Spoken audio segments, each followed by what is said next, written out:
them say, say what they wanna say. Did they hear the people cry? Or feel the pain we bear? You betrayed us and you say that you care.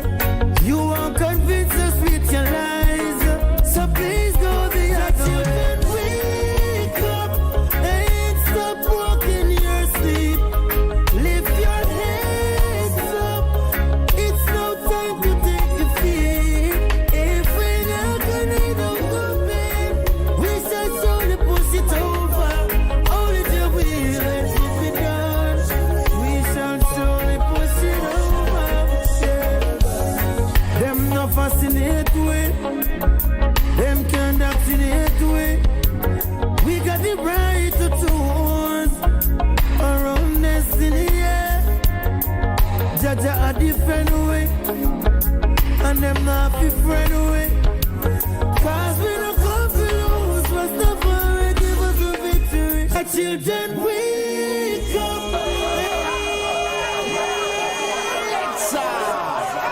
Come again. Our children wake up and stop walking your sleep. Lift your heads up. It's no time to take defeat. If we're not gonna do good, we shall surely push it over. Only till we let it be done. We shall surely push it over. Yeah.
drop beat on a rhythm.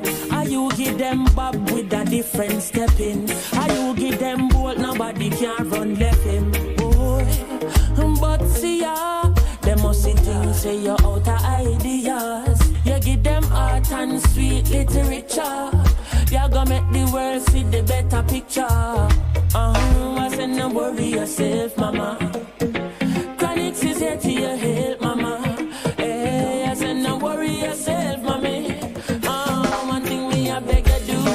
And I said smile, yeah, smile, boy. Smile for me, Jamaica. And I said smile, girl, smile.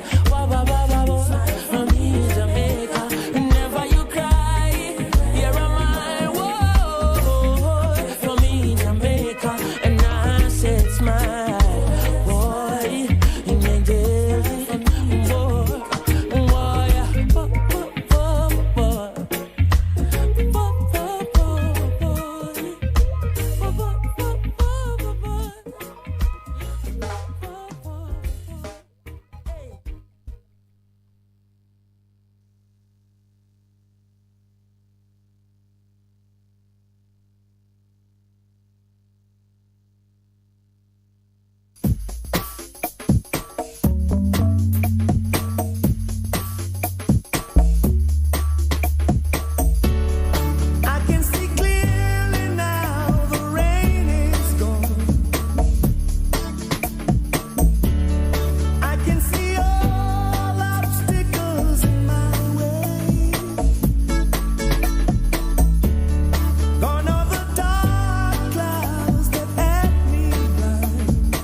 Good morning and welcome to the Morning Connection, coming to you live from the wonderful studios of Bess FM in Kingston, Jamaica.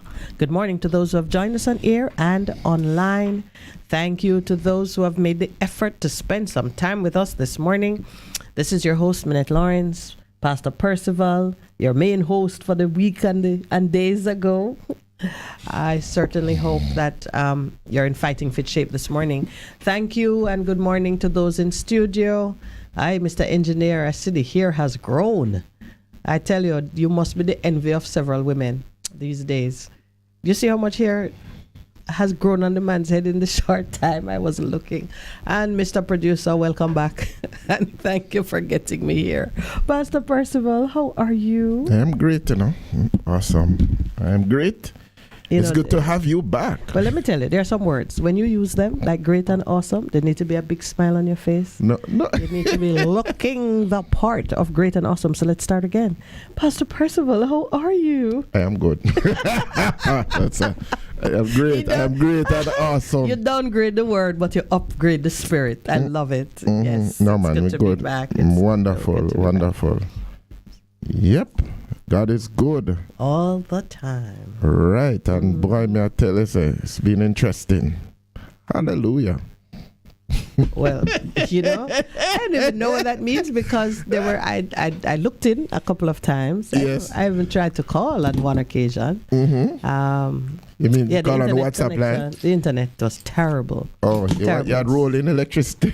No, on that occasion, because where I was load shedding that Jamaica kicked to the curb in the 70s is alive and well in where you were in some other parts of the world. Yes, let me tell you, if you know what, we'll dive into it at a later time because you and I love to talk about some take for granted. Spiritual activity, but let me tell you, the devil is alive and well in every part of the world that you go to. He's doing stuff, and it's just so curious to observe that he has the same playbook. He just rotates it depending on what will work. And what is happening at that point in time. He just rotates it. He comes to do what he needs to do. Absolutely. Deny. Steal, kill, and destroy. All right. Don't get any simpler than that.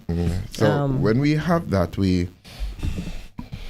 when we recognize his playbook, then we can deal with him. They can deal with it. Yeah. And absolutely, the idea that we're all connected across the universe, mankind is one family in the eyes of the Creator. It means that one family member can send a thing over to the next one when you see a certain trouble brewing. That's true. If you are communicating and connected like that, you can solve huge problems. And if you understand, just by sharing. And if you understand the fact that we are connected by the Spirit of God, as you speak about that as somebody who has done ministry in different countries all over the world, just blow my mind every time. Yeah. One spirit. Speaking one language. One spirit. Yeah, man, one spirit. If you go and you say, like I go on the place. This happened to me this week. I saw a lady and I says, I'm in the supermarket. And I said this lady and I smiled. And she said, you're a priest. And I said, no, I'm a pastor. She said, sure, are you? Same thing. He said, no. Priest in one culture, pastor in another. Said, no. Serving God. It's sure. And then I met another person on that weekend we're at. And we're saying hello. And I shake the man. The man say, pastor, right? So I said, him say, I feel it. There's something about the Spirit of God when it is inside of you. Yeah, that makes itself known to those who are receptive. Yeah, man, so you were kind of jumping at the deep end. It's 6:30 a.m. I was here meditating on the lovely Miss Trishana Henry, the artist who did the monument to slavery, and I want to talk a little bit about that when we come back on air. 26-year-old teacher from Israel, Clarendon or St. Catherine. We'll get the details. It was in yesterday's paper. I don't know if you spent any time on it. No, I saw it. But there are a lot of things we were dealing with. We went back into Proverbs yesterday.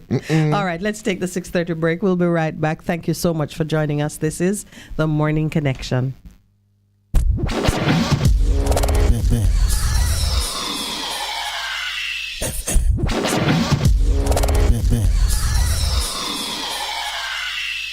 Bess100 FM is the authentic voice of Jamaica, promoting your prosperity with better vibes and better music. Let us promote your goods and services for you. Advertise with us. For more information, call our office at 876-276-5072 or 876-883-5328. That is 876-276-5072 or 876-883-5328. Veg & Print is for all your printing needs. We specialize in calendars, flyers, brochures, and more. Call us today at 968-7506. That's 968-7506. Or visit us at 4 East Bloomsbury Road, off Hagley Park Road. Veg & Printers, your best choice in printing. What should a taxi service do for you? On-Time Taxi Service is more than just a ride to the other side of town. They offer clean and spacious vehicles, reliable service, and promise to always look out for their customers. They'll come when you call and take you where you want to go on time.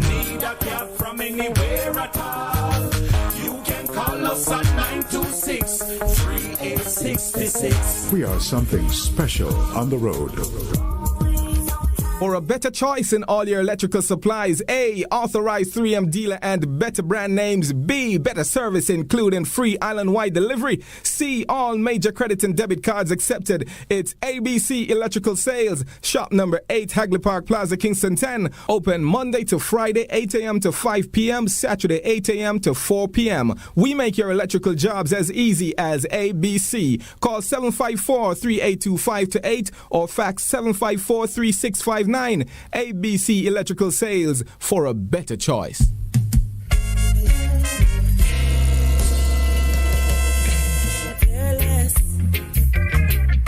And love more, 'cause you open up the door. Live, camera, volume. Live it up Fridays on Bess100 FM. 10 a.m. to 2 p.m. with I, Ibi Lion, each and every Friday, giving you the better vibes heard everywhere. Some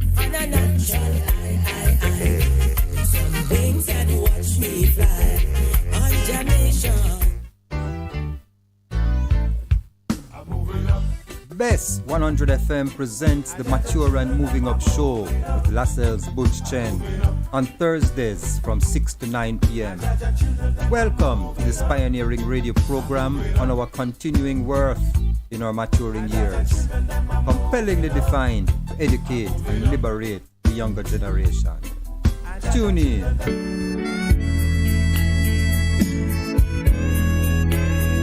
Goodness mercy, it's me again, Lord, your restorer, your game changer. Join me every Saturday morning at 9 a.m. to 10 a.m. and Bess FM-100. It's Apostle Clive Campbell, a.k.a. the Khaki Suit Man, coming to you from 8 to 12 Orange Street, also Richmond District, Mandeville.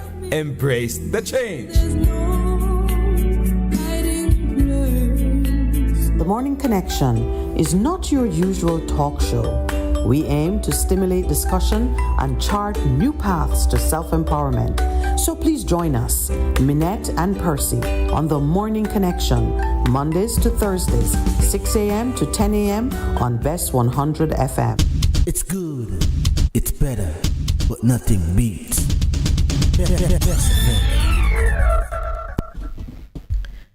Good morning and welcome back. I was chastising my beloved Pastor Percival for not calling me up and keeping me fully apprised of the goings-on in Jamaica. And boy, I tell you, I love him even more because he told me why so much was going on that he said, you know what, let Minett and Lowell enjoy their mission. Yeah, we're not on mission. Yeah, well. Time enough. The scripture tells you that there is enough drama for each day of its own. You don't need to. Sufficient to the day. Sufficient to the day. Is the evil thereof. Yeah. Mm-hmm. You don't have to try to draw it into your here and now. One of the things that I was not able to do with efficiency was to get the download the newspaper and the headline. So even now, I'm looking at it, I'm seeing one headline that said the dead was robbed. This who robbed the dead. But I can't trust. We focused on it yesterday. Gone, the guys who were, the 5 young men who were on the motorcycle who died. Oh, jeez. Stricken relatives, more than 5 killed in crash. Say passers-by stole cash and cell phones from victims. Oh my God, we've sunken to a new low. Yeah, so I mean, none of that is new in terms of we spoke about Haiti. Jesus, we spoke about Haiti. Yeah, and what is happening. I was doing a lot of prayers about Haiti. And Haiti's time has come. Somebody pointed out, do you know why there's what's happening in Haiti? Because Haiti is a rich country in terms of minerals, natural resources and things. And so everybody now lining up because they have the second highest to rob the dead again. Same headline. Yeah, so they think Haiti is dead, so you can just take without. The reason people rob the dead is because there are no living accusers. You strip from the body because you don't expect the owner to come and say you took from me. And that is a myth and a fallacy that we do need to address, not in terms of just the natural experience of plundering the dead, but for persons to understand that when you take what is not yours, there are consequences which are inevitable, whether there is a living accuser or not. It's one of the reasons when you read Old Testament scriptures and the offerings are being spoken of, and God is instructing Moses what offering has to be made for which transgression. The transgressions are listed as sins against God. When you find something that's not yours and you fail to deliver it to the true owner, when you see something happening and you know that it will cause harm and damage to a third party, you do nothing about it. When you are in a position of trust and confidence and you betray that trust by treating badly with the things that are in your care, no one actually see you doing what you're doing. Yeah, but there's a spiritual but thing. The sins are not against mankind. The sins are against God, against the laws of God, which are set to maintain balance and harmony in the universe. No, it's interesting that you say that, because that is something that during the time I kept focusing on people, going back to principles, how we need to live, remembering that, hey, he might watch you. He's watching you. There's a point of accountability for every single person in regards to it. I mean, this notion, and many persons, like when you say God is watching, you're like, when was the last time he actually slapped your hand as you did something wrong? People think of it in terms of when my parents are away, I can do whatever I like in the house and they don't see it. And, barring cameras, which are now very popular, but we've cultured ourselves in the belief that if we are acting based on our own imagination and desires, and there is no, like the victimless crime, there is no known or identifiable victim of your selfishness or your misbehavior, that it goes without consequence. Really? And I think that is the narrative that we've got to upset, that we have to disturb, so persons can be more conscious in themselves that my urging, my need to behave in accordance with some laws that speak to decency, truth, justice, whatever, that it is necessary for my well-being that I behave differently. It's not, don't focus on the punishment or the accuser or who may be disturbed by your conduct. Remember that everything you do affects you, first and foremost. The accountability element in it, but that attitude that we have was at the very beginning when Cain dust out Abel and figured that nobody had seen, and him said, God asked him, where is your brother? Him said, my brother's keeper. God says, but the blood is crying out. And those things must cause us as individuals, as I said, to check ourselves. Remember, we are held accountable. I'm in the Psalms. Who is a man who fears the Lord with awe-inspired reverence and worships him with submissive wonder? When you do that, he says, he will teach him through his word in the way he should go. His soul will dwell in prosperity and goodness, and his descendants will inherit the land. The secret of the wise counsel of the Lord is for those who fear him, and he will let them know his covenant and reveal to them through his word its deeper inner meaning. My eyes are continually towards the Lord. For he will bring my feet out of the net. Turn to me, Lord, and be gracious to me. Just the concept that for me personally, everybody, just the fear of the Lord and what it means in terms of our personal account, we call it, and the things as you've been speaking to. It's so important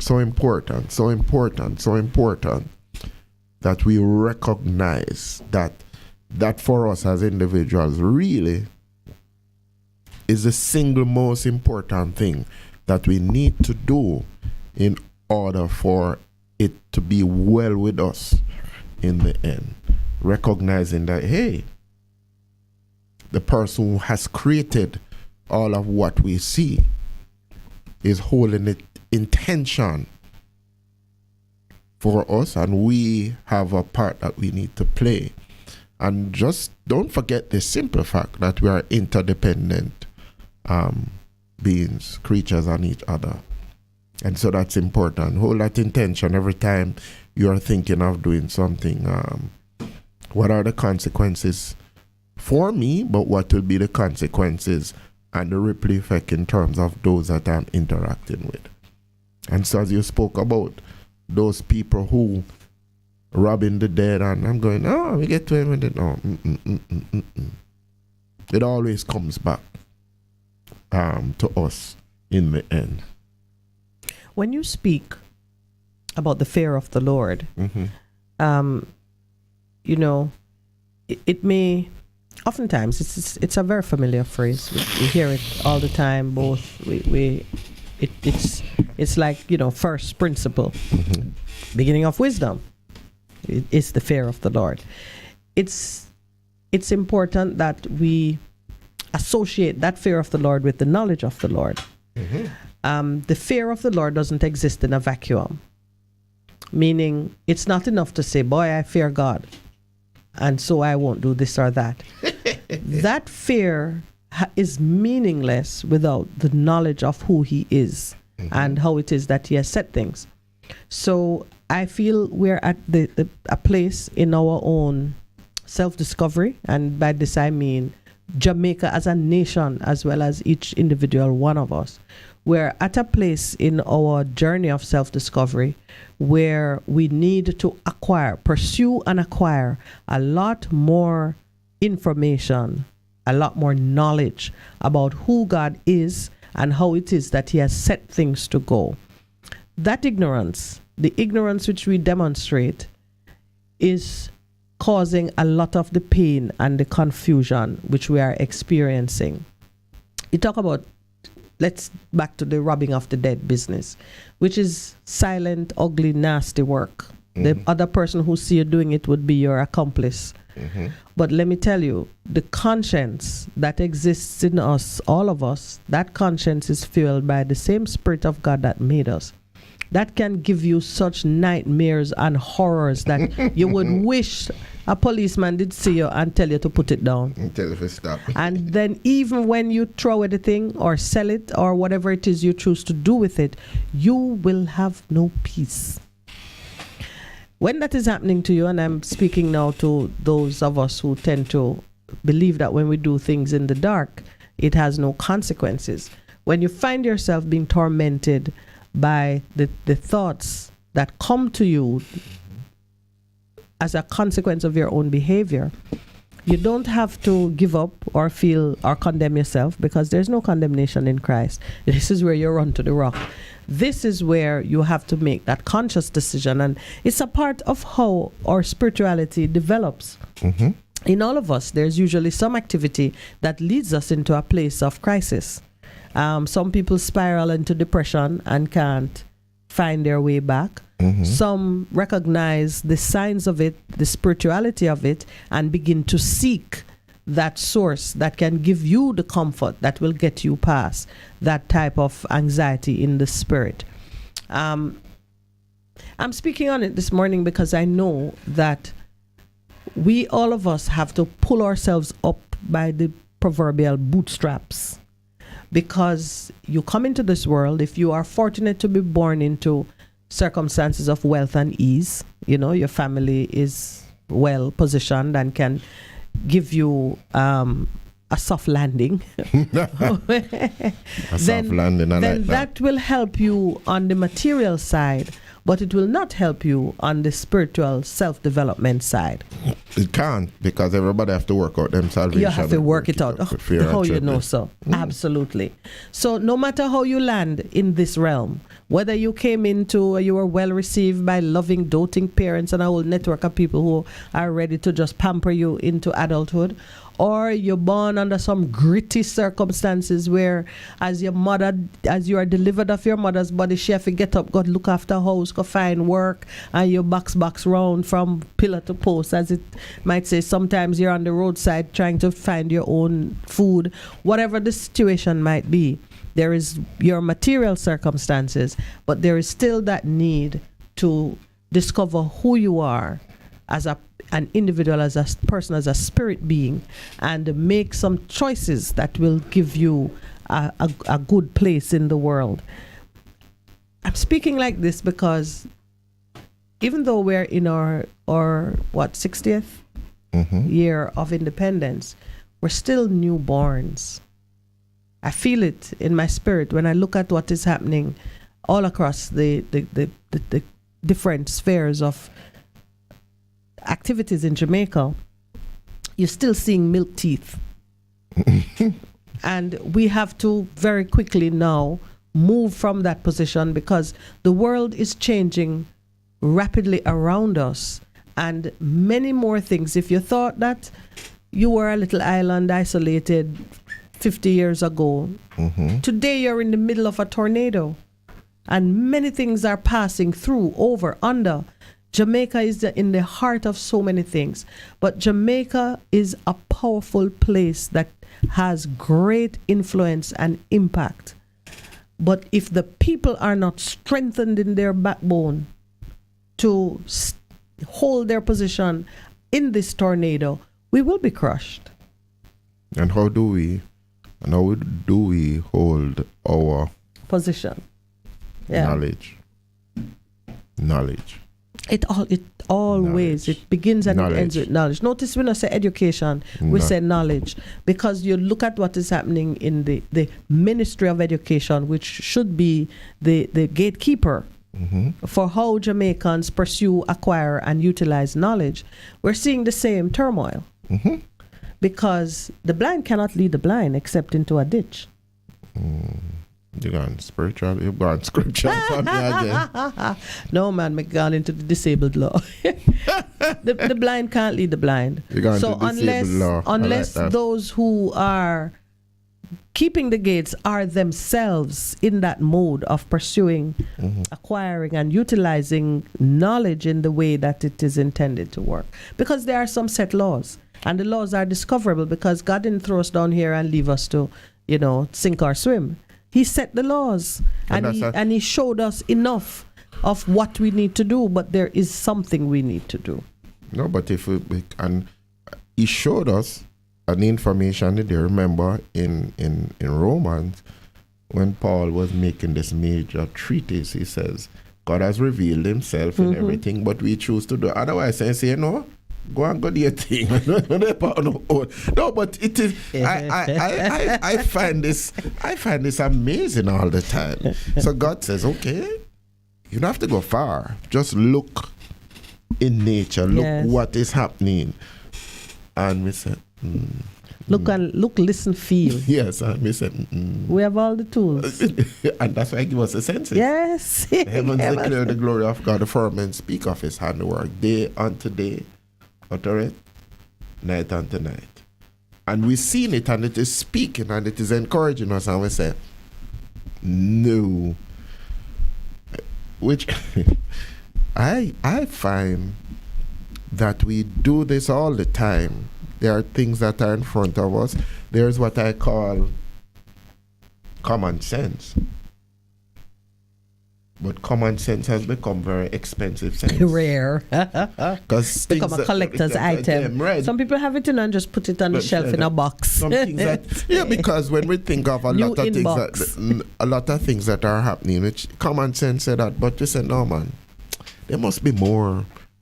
There must be more. So we just do our thing, and God say, all right, it's there, I've revealed it, but if you don't want to accept what I have given. It's only the power no own. And he says, therefore, he has left them up to their own devices. Which is but still, because he is merciful, he sends his prophets. And he sends his teachers. And him keep reminding us. And he keeps, those who have ears to hear. Had an interesting conversation yesterday with, he's listening probably, the gentleman from up Lawrence Tavern, and he came with the 9 miles in thing, and I says, my dear brother, do you believe that if we turn around from where we're going, as is recorded in scripture, that God will indeed hold him on? He said, no. And I got him. I said, okay. God has revealed some things to us. Yes, but whenever you have those conversations about judgment, I find that it can be counterproductive in the sense that we must have the revelation, the knowledge that there is always a judgment. Yes. God expresses himself and carries out his word on 2 levels all the time. He's judging the nations and he's judging individuals, because individuals make up nations. And a nation can be spared, but many individuals go down. True. So whenever you're having that conversation about judgment, you're going to have somebody speaking to the judgment that is passed on a nation, and another person is going to be thinking about the judgment that is passed on individuals. And we need to learn to separate. And we need to, absolutely, because a nation can be spared, and he said it in his word, there's always the remnant. You, the individual, seek to be in the remnant, because we're going to see many being judged and going down. We're going to see it. It must happen. But you, depending on who you are, if you're in the remnant, you will see it. You'll see others going down. And if you're not in the remnant, you yourself will gonna go down, and for you is judgment. And when you are judged as an individual and you go down, as far as you're concerned, the nation has gone down. Yeah. So I tend to... but you know what was interesting? Yeah. Even when the children of Israel were in exile. Yes. The Jeremiah passage. Oh, yes. I know the plans I know the plans I have for you. It was because of their disobedience why they were under as a nation. The nation was under judgment. But then he says, okay, you're hearing that, but guess what? Even though you're in exile, there's prosperity that will come to the individuals if they are obedient. And that's why I was emphasizing that need always to be mindful that for the man who dies, it's the end of the world. No disputing that. You can't tell anybody otherwise. It is the end of the world. You have left it. It is no more. But to those who survive, you are a part of the remnant. And through you, your nation can rise. He always does that. So even the scripture that we quote a lot of time, if my people are called by my name and humble themselves, he's speaking to the people who are a part both of the individual and the nation, because through one man, even if you go back to Abraham and understand what that means, through one man a nation can be blessed. Humanity can be blessed. I love that about the kingdom of God, because it gives so much power to individuals. You must know that through you, singular you, your whole nation can arise. And if we can, that's the confidence. This season, I went off on mission and I come back, I am bolder, I am moving at another level. And the message that I want to pound home to my people, to everyone who is listening, is that you must feel that strength within you and acquire that knowledge that empowers you to be the change that you want to see. That's interesting, because and people have been listening the week I started it. What about your friends? Yes. Who are your friends? Because that's important. Then yesterday, Tuesday, I shared this thing about this little girl who was in a church, and she was in Sunday school, and she was fearful, and she says, but what is happening here, it needs to be spread to more children. Ah. And what she did, the pastor said to her, we don't have any money. She just says, okay. She was 6 when she raised that with him. She died when she was 8. But at her funeral, her mom says, oh, this is for you. Given to the pastor. The little girl, all of this time, was saving her pennies. And she wrote a note and says, this is my contribution to enlarging the ministry that we do to children. And you know what it did? It became the 57 cents was multiplied. Because she says, that's what I can do. And later on, it became the Minett Foundation. They had a church now, 5,600 people. They had built a hospital that catered to 80,000 people. And then through that 57 cents that was multiplied, over 2,000 young people had gone to tertiary education. So I was saying to people, your one in God's hand is multiplied. And we know of that little boy with his lunch that God used it and says, and there's a pattern. And it's a pattern that is relevant and can be used today. I know that story that you spoke of. And it tells you, but look at the partnership that it gave birth to. Everyone drawn to the story of a dying little girl leaving her little handful of change for her church wanted to participate in bringing it to life. And it did. So the one drew so many to the idea, and even today, I'm sure, because I think what they did was, they were selling the coins. They made it into 1 cent, and they just keep everything that as it grow, you keep. So it's an amazing story of how people can work together when they are motivated by the right sentiment. And it began with this little girl's dream that more people could be a part of what she sharing was in the gospel. And then it's a little black girl too, by the way. And the little you gotta know these things, because guess what happened? When you find yourself as part of a group that is always discriminated against, victimized, can't seem to move from the bottom of the ladder, when you find that that's who your people are and that's where you fall in the world of man, you need some extra encouragement and empowerment to pull yourself, and as you say, what about your friends? Pull yourself and those who are of like-minded. Absolutely, to power yourself they can soar as eagles. And then yesterday we went to Proverbs 6. What are the things that God doesn't like? The 6 things. Oh my God. No, Percival. Ma, you're freaking me out now. Let me show you something that I earmark it to talk about the 6 things and the deadly 7th. Yeah, man, we did. We went to see with it yesterday. Myself and Mike. Mike was just making it. Michael was with you for the yesterday as well? He was with me on phone. Okay. But we were just sharing about it, and he was just sharing some of the things. The things that God says I know. Yeah, man, that's how we 7 are an abomination to him, but those 6. Yeah. Yes, my dear. A proud look. The proud look. How often have we seen the proud look? Oh, gee, it causes us problem. It's causing us problem in this nation. And it's so interesting how they were built on. Boom, bam, bam, bam. Yep. So it finally. Did you like that look you got from the producer? Hi, producer. All right, it's 7 o'clock. We're getting excited in our own narrative here, but stay with us. We're going to be right back.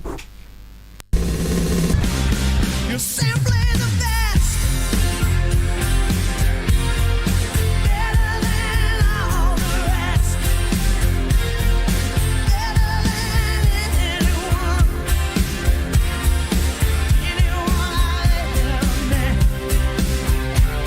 You're simply the best. Bess FM 100 on your dial. Keep listening. Jamaica's teachers are among the best in the world and make invaluable contributions to national development almost every day. To highlight the efforts of extraordinary teachers each year, local manufacturing and distribution company LASCO, in partnership with the Ministry of Education and Youth and the Jamaica Teaching Council, staged the Teacher of the Year Awards. 2023 Teacher of the Year awardee Morant Bay Primary School's Jody Brown was recently a guest on JIS Radio's online discussion program Studio 58A and shared with host Vaughn Davis stories from his journey in education. We bring you an excerpt of their interview. How do you overcome those down days, the days when it's difficult, the days when the picnic them I give peer trouble?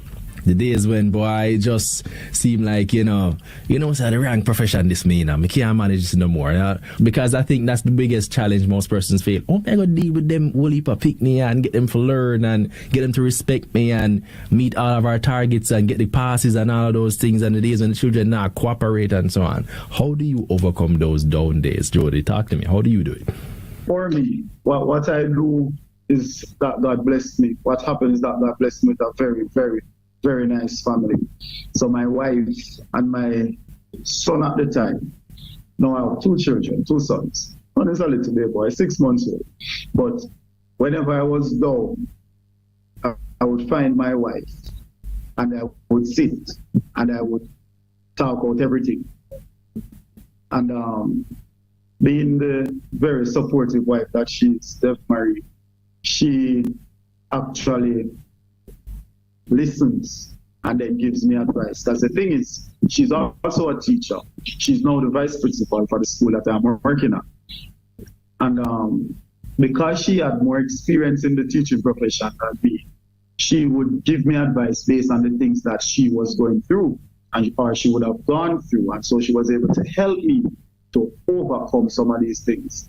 I have had persons, like I said, the other teachers now who were there would have been in the system to say, Jody, these things will happen, but don't worry yourself, because guess what?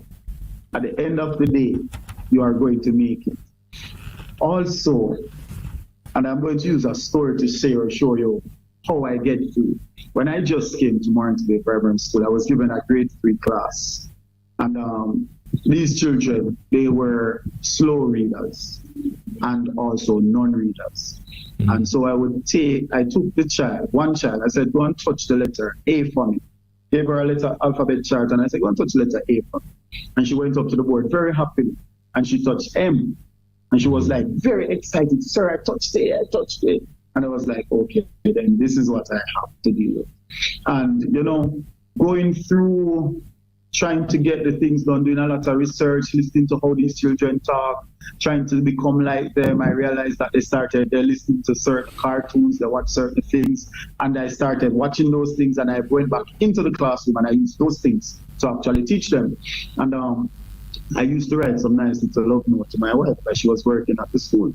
But I never fret, I wasn't worried because the children could not read. And so I would take to my wife. But one day, I was actually writing something. And while you're writing, you are reading. But for some reason, the reading was very audible. I could actually hear the words out of my head. And I was like, okay, then, yes, Julie, I know you're. And it was when I turned around, I saw some children actually reading the notes that I was actually sending to my wife. And I had to stop because I'm working. But at the time while you're doing it, it's as if you're not seeing the results. But when I heard them reading the little love note that I was sending, I said to myself, this is actually working. And at that time, it's something just said to me, Jody, stay in this. You can help these children. You can help them. 2023 Teacher of the Year awardee Morant Bay Primary School's Jody Brown, speaking in an interview with Studio 58A host Vaughn Davis. Catch the full interview on our Facebook and YouTube pages at Jamaica Information Service. Don't forget to like, comment, and share. A production of the Jamaica Information Service, the voice of Jamaica.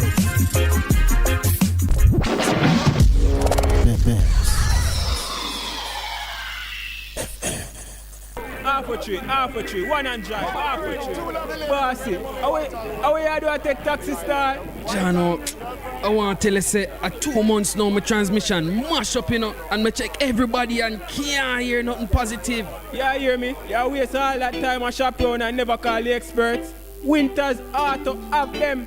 Them have over 35 years of experience and them diagnose the problem and get back your transmission brand new. For them service excellent and efficient. Trust me, man. You hear me? Call them at 929-7040 or go to them at 106 Maxfield Avenue, Kingston 13 and talk directly to the boss. Just tell them I'm me, senior. Wow, you big star. Yeah, man, respect my boss. Yeah, try and call it, cause trust me.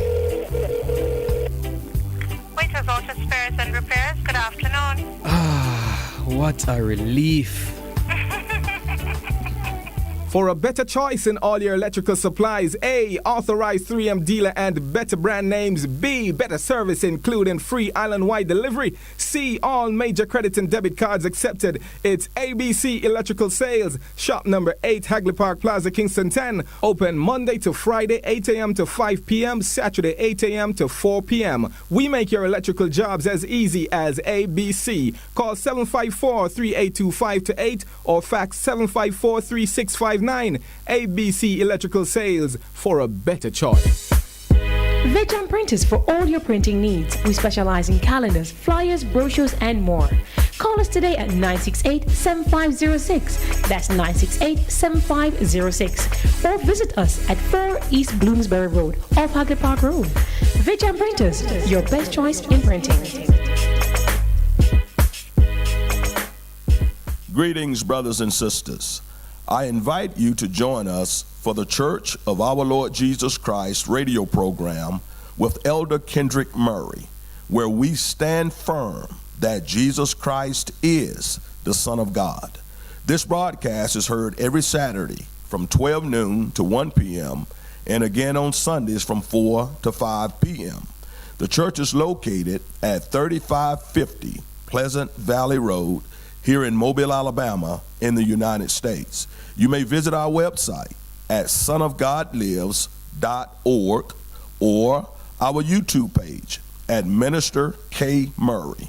Or you may call us at area code 251-300-8812.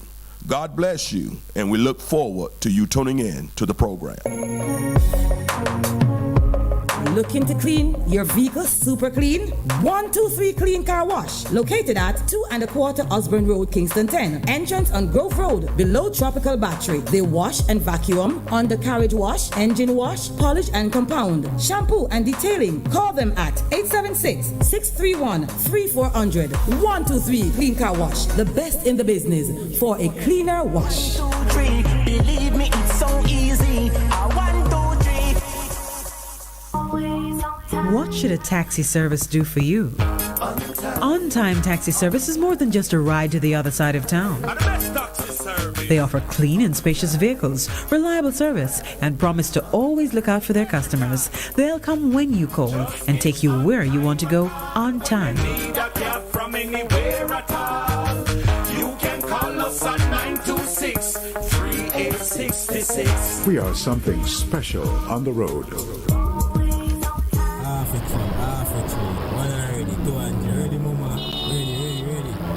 Is this the confusion you feel when trying to work your way through medical systems in Jamaica?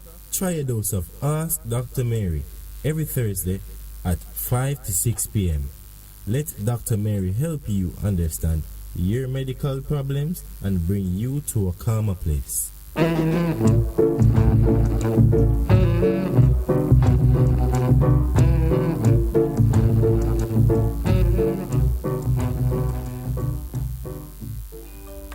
The Morning Connection is not your usual talk show. We aim to stimulate discussion and chart new paths to self-empowerment.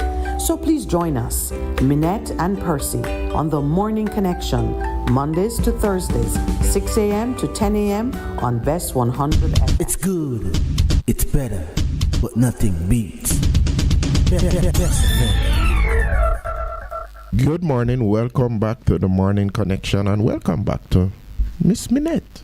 the beautiful Miss Minett, who really enjoyed herself and has come back very invigorated, charged up, and ready to take on the world.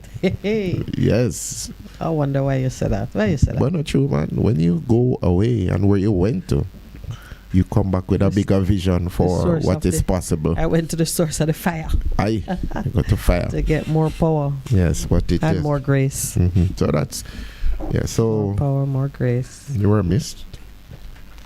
Yeah, I did miss being with you guys, charting a path for the morning. I know that you miss me, you know.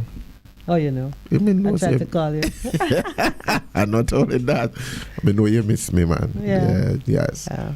I missed you too. But I figured that, we talk about the pursuit of knowledge and the acquisition of the right knowledge to kind of be impactful in whatever is happening here.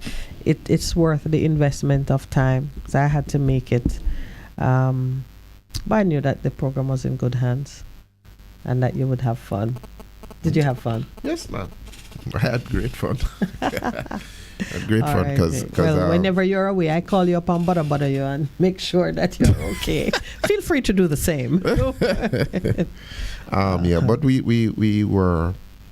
It was just recounting what had happened this week in terms of what we shared and the principles. And yesterday, which was our morning of prayer, and our guest was Pastor Michael, who called in. But yes, yeah. So we started with Psalms 91, 1 and 2, and then we went into Proverbs 6, which you highlighted, and we took that to task in terms of we see a lot of these things being manifested personally, but even in regards to the national level in terms of some of the things that we do, like running to make plans or running to do evil. The more things change, the more they remain the same. But what we're seeing is that the character of man is at the heart of how nations arise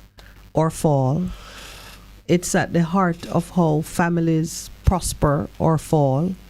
And it's at the heart of how you can, in your own time, enjoy a good life. Which I think when it comes down to it, we arrive in this realm and we survive our childhood and find ourselves on the brink of adulthood, needing to chart a course for ourselves. We want to have a good life. We want to have a safe and secure way to earn a living. We want to be in a community with persons who are supportive and loving, where you feel safe. And you want to, in your time as an elder, be respected and treated well and, sort of eased into your departure from this realm. We want to take care of our children while we have them. And when it's their turn to take care of us, we want to experience their love and their respect. Around us, we want to see an environment that is kept in good order. We want to know that our neighbors are reliable. We can turn to them in time of trouble, and they can turn to us when they have an issue. And cooperatively, we want to take care of the environment and the systems that we put in place for good management. That's it. That's it. But how do you accomplish that? If you are a person who fall in the Proverbs 7 things that the Creator dislikes. If you are one who you lie about what you see and what you do, you steal from those who are looking and those who are not looking, you're a troublemaker, you don't want to see peace, you want to set one man against the other, and then maybe you can benefit some way, or maybe you don't even benefit, but it delights you to see confusion and chaos around you. You don't want to participate in anything that is good and uplifting for the community. You want to criticize it and pick at it and tear it apart.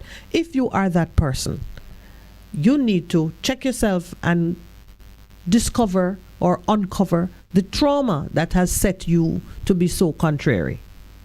Because usually that we're not made with no bad spirit, That's a point. We're created in the image of God. So what's in us is meant to be uplifting and fulfilling for life. We were born into families, so we believe in community and togetherness. But if something gets broken, traumatized, hurt in the process, like, with Eve, they said the serpent spoke to her and planted an idea in her mind, which she followed, and then it became painful, and she ended up cursed, and mankind with Did her. God really say?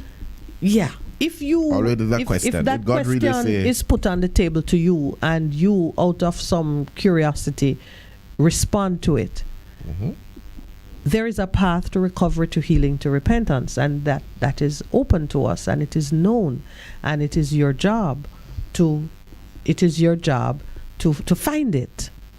This morning, I just feel like it's what I need to be saying to our listeners.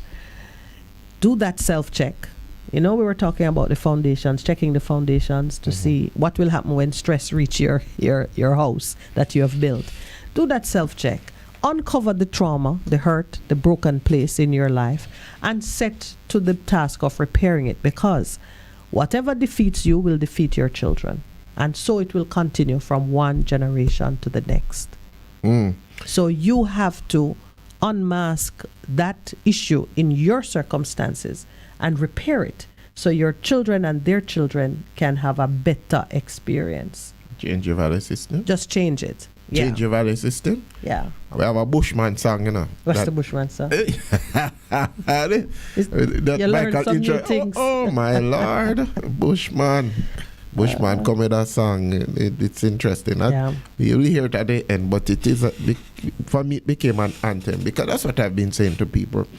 The real change begins with you. And if you don't begin to change, begin to look at yourself in the mirror and ask yourself, is that really where what I want to be? Is that who I really am? If it's so, then accept it, but then do the next thing in terms of bringing about the change that can is make the needed. change.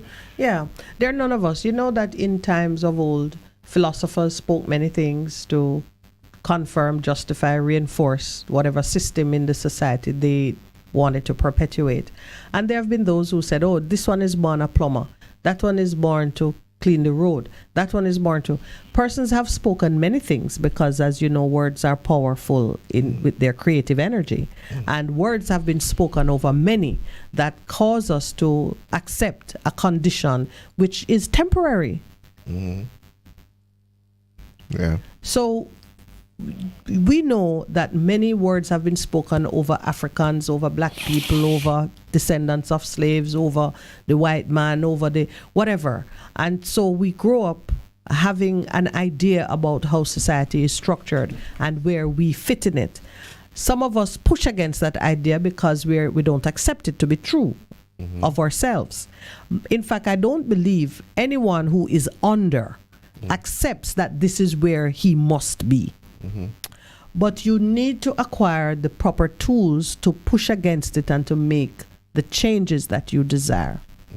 Our job is to sharpen the tools that you have, give you the right tools, and give you some of the knowledge that you need. We can't give you all. I mean, I know when we started this program, I, for one, used to talk about keys, because you have to unlock various things that bar you in. So we like to give you the keys, and it is I just feel such a charge when I hand someone a key and they use it well. But there is a lot we have to do for ourselves, because it is not it's not a free for all, as you said earlier. Every man have to work out his own salvation, but there are helpers along the way, and those helpers are placed along the way in keeping with one of the rules that God has set, and it is for man to work together. Yeah. So goes without saying. So he doesn't leave you to, just flail your hands in desperation until you drown, but you gotta move your hands. That's so interesting. No. So glad when I say something interesting for you. Because when I've had to listen to a lot of people, the solution not just going to drop from heaven for you. Even if it had dropped, you have to catch it.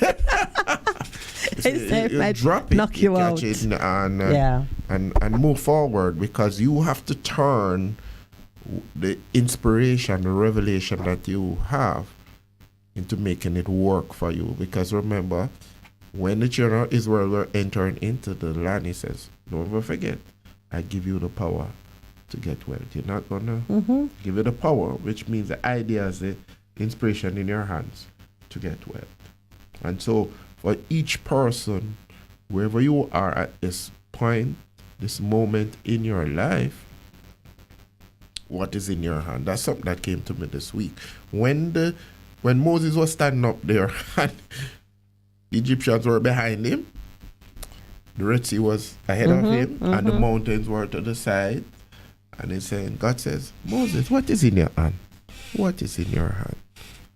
And so even as you mentioned that the question for all of us as individuals, even as we seek to deal with the issues and the challenges that are before us, what is in our hand? What is in our hand is what God is going to use to help us to bring about real change, to shift the situation. But if we believe that we are powerless, if we shift that mindset, reject it. That we are powerless. We're not powerless. We're not powerless. When you spoke about Moses and the Red Sea moment, and this is where you say you're caught between, what is it now, the devil and you're caught between a rock and a hard place. Right. When you find yourself in that situation, and you want to draw from the demonstrated power of God as evidenced in the parting of the Red Sea, remember a critical thing. The rod which Moses had in his hand had already been used to demonstrate great power. So God was using his past experiences. Absolutely. And that's important to know. You should never feel like, oh, but Moses had a rod. What do I have?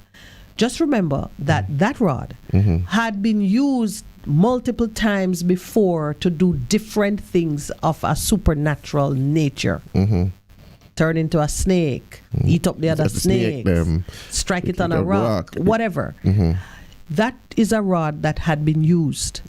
So when you're in that impossible place and you're thinking, how do I get myself out or beyond this place of difficulty?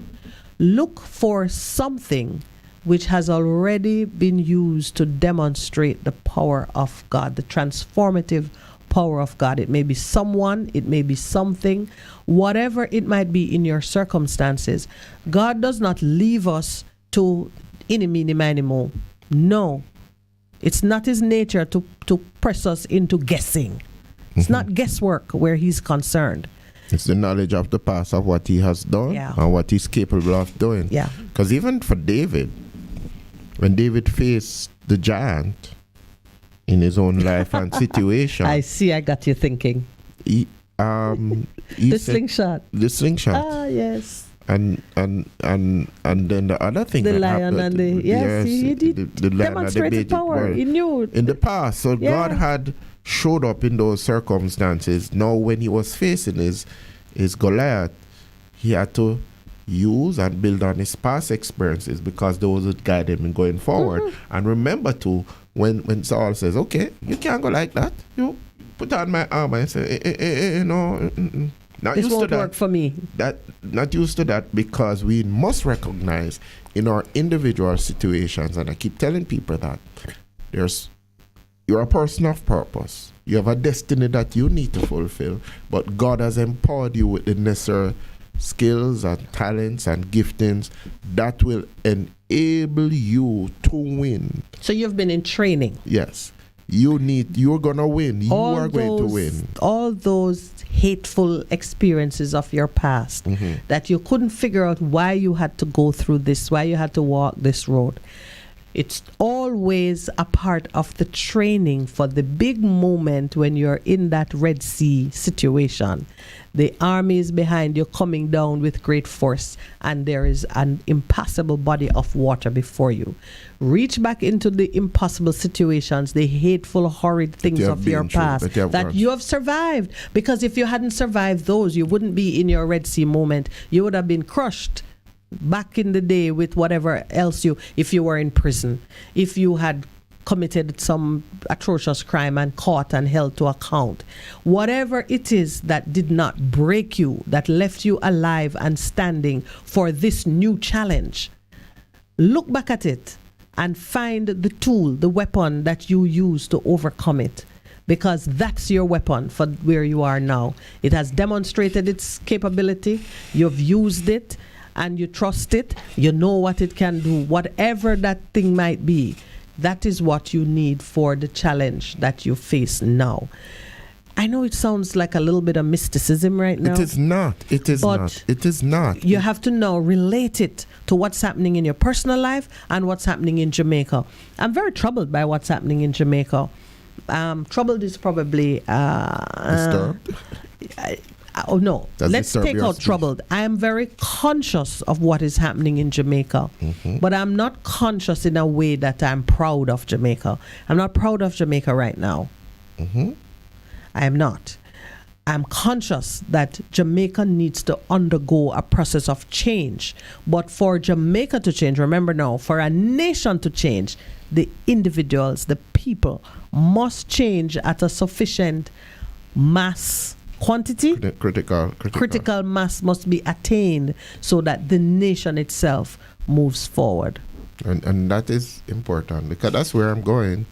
Because yesterday and the day before, people kept calling, disappointed, when different callers were saying, what we could do, we need to move from the chat to some action. And then the last caller says, in terms of things that are happening, he says, we must have what he calls a peaceful demonstration. He was talking about the local government. He says, because it's accepted now, no elections. He says, no, we have a date up until May 31st in order to do that. And he says, let's start a petition, a local with people, and use the church as a pivotal point, that the church begin to mobilize. And he called on the church, which is in every community anyway. If we really do believe that this poll is important for us, let's do that. And then he says the PSOJ too, because remember, they had raised concern. Remember that thing in terms of why we're not having it, and they went through all of the different things. He says we can. So it takes us moving forward, and I'm going to look at that idea to see some feelers. I say, what can we do? Because it is important. And remember now, you have the umbrella group of churches, which has in the JCC, because the JCC came out with a statement Friday gone. So that's what is happening now. The JCC came There out is a lively conversation concerning the threat to democracy by the failure to have these local government and elections. also what is happening with the Integrity Commission. And I wanted to that was Archbishop Kenneth Richards issued a statement, read the Integrity Commission. I said, watch it, don't do that. Basically saying, let's be balanced, because as somebody rightly said to me at a conversation, it says the same strategy: deny, deflect, then destroy. And that's what it has come down to, because they're seeking to destroy. The Integrity Commission itself is now at risk. Yes, it says be careful. So he says, and they're going after Greg Chris. Greg Chris never did anything wrong. I'm so glad that you read it before what was put out by the investigator in terms of the thing. And then the Advocates Network says the Prime Minister has not been exonerated. No. Yeah, and so that is what is happening. So let us so let us myself and Michael really explore it. This says, no, read the thing. It's conflict interest clear. But you see, there's always that halfway house between an administrative breach and a criminal offense. Criminal offenses require deliberate, intentional misbehavior. Negligence is not criminal. Meaning a lack of care. So hold the thought as we come up to our 7:30. How did that happen? All right, gotta slow down the time now. Let's take the break. We'll be right back.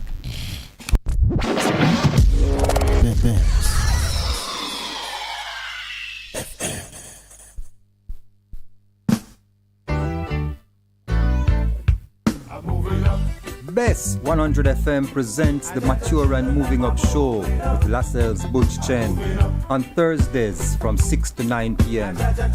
Welcome to this pioneering radio program on our continuing worth. in our maturing years, compellingly defined to educate and liberate the younger generation. Tune in and welcome. Your taxes hold the Let's get digital this tax season. File and pay your final income tax return for 2022 and estimated return for 2023 due on March 15 with tax support in so many ways. Start connecting with us through our web hub at jamaicatax.gov.jm, Customer Care Center 888 Tax Help or Special Taxpayer Assistance Program. Tutorials available online. All income tax returns, including individual, must be filed online and on time by March 15. Tax Administration Jamaica, changing the way we do business. Do you need reliable health care? We have it. Yes, we do. Great George Street Pharmacy. Shop number 897 Great George Street, Savannah, Lamar, Westmoreland. Opening hours, Mondays to Saturdays, 8:30 a.m. to 6 p.m. Call us at 876-603-7372 or WhatsApp us at 876-205-0499. Yes, we have reliable health care for you at Great George Street Pharmacy, Savannah, Lamar.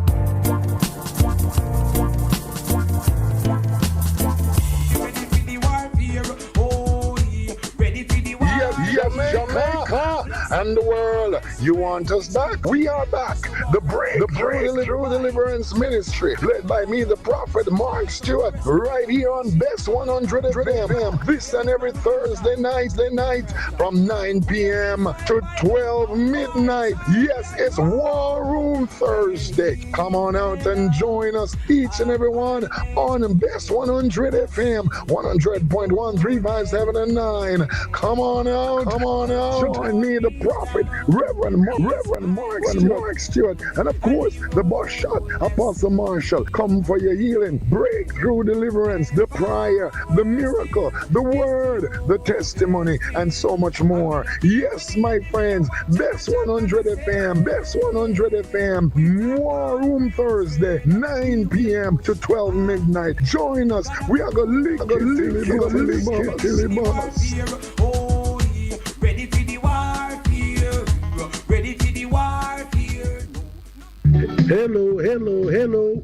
Pastor Howard Palmer here, coming to you from New York City, this and every Saturday morning, 6 a.m. to 8 a.m. That's right, 6 a.m. to 8 a.m. this and every Saturday morning, right here on Bess100 FM. Don't you miss it. Bess100 FM is the authentic voice of Jamaica, promoting your prosperity with better vibes and better music. Let us promote your goods and services for you. Advertise with us. For more information, call our office at 876-276-5072 or 876-883-5328. That is 876-276-5072 or 876-883-5328. Having trouble getting parts for your Mazda? Maljam Auto Parts is your solution. Find Maljam at the new and convenient location off Upper Walton Park Road at 9 Kingswood Avenue. Maljam Auto Parts, with over 25 years experience, providing all Mazda parts, new and used. Call 923-4389 and 461-1786. Maljam Auto Parts, serving your Mazda needs. The Morning Connection is not your usual talk show. We aim to stimulate discussion and chart new paths to self-empowerment. So please join us, Minett and Percy, on The Morning Connection, Mondays to Thursdays, 6 a.m. to 10 a.m. on Bess100 FM. It's good, it's better, but nothing beats. Good morning, welcome back to The Morning Connection. And you know the good news is, Minett is back. Minett and the producer is back, and she's come all charged up and ready to go. As we were just reflecting on some of the things that are happening, some of the things that are there bubbling under the ground, getting ready to move and to explode. I've been advocating a revolution using Dennis Brown in terms of to stand up and fight like soldiers, and we're saying this local government thing is not going away. Do you know that in Sri Lanka they postponed the local government and the people then protest? Listen, any country that has a sufficient knowledge of itself and have any kind of ambition will not lightly take their leaders delaying for interminable periods of time and a democratic process that is crucial to the well-being of the nation. There's no country that will just take it lying down. I mean, if that were so, then we're not a democracy. Yeah, but it's interesting that the Sri Lankans, and they are even in more dire straits than we are, because they had gone to remember they had the whole lot of rats and the gas thing, and they said, no, we need to have it, and they were saying they don't have no money. But I found this so interesting yesterday, and I read it as we closed the program off in terms of Transparency International. And the director was saying he made a statement, and I read it online, in terms of corruption index, and the gentleman who sounds like he's from one of the Nordic countries, and he was saying that they have noticed that since the onset of COVID and what happened, that it was used really to take away a lot of rights from people. Yes, and he says we have they don't want to give it back. Yeah, and he said no, because the democratic process, he was saying, is so very, very, very important. So even this local government, I believe, as a caller said yesterday, well, church has commented on through the JCC. I don't know about the other bodies, because the group of churches is made up of JCC, Evangelical Alliance, and a whole lot of different church groupings. But JCC, with the Jamaica Council of Churches, through their present sitting chairman, which is Archbishop Kenneth Richards, as I was pointing to you before the break, I've said that this thing with the Integrity Commission, they need to be very careful, and they issued a statement, I believe last week, Friday. But let us move forward in terms of what is the stance of the group of churches on this postponement of local government. What are we going to do? Do we become the point?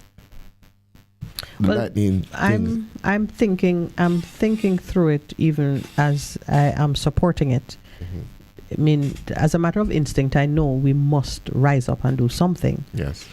But the thing that we have to be very careful with is when we set the house on fire, do we have the resources in place to deal with the aftermath?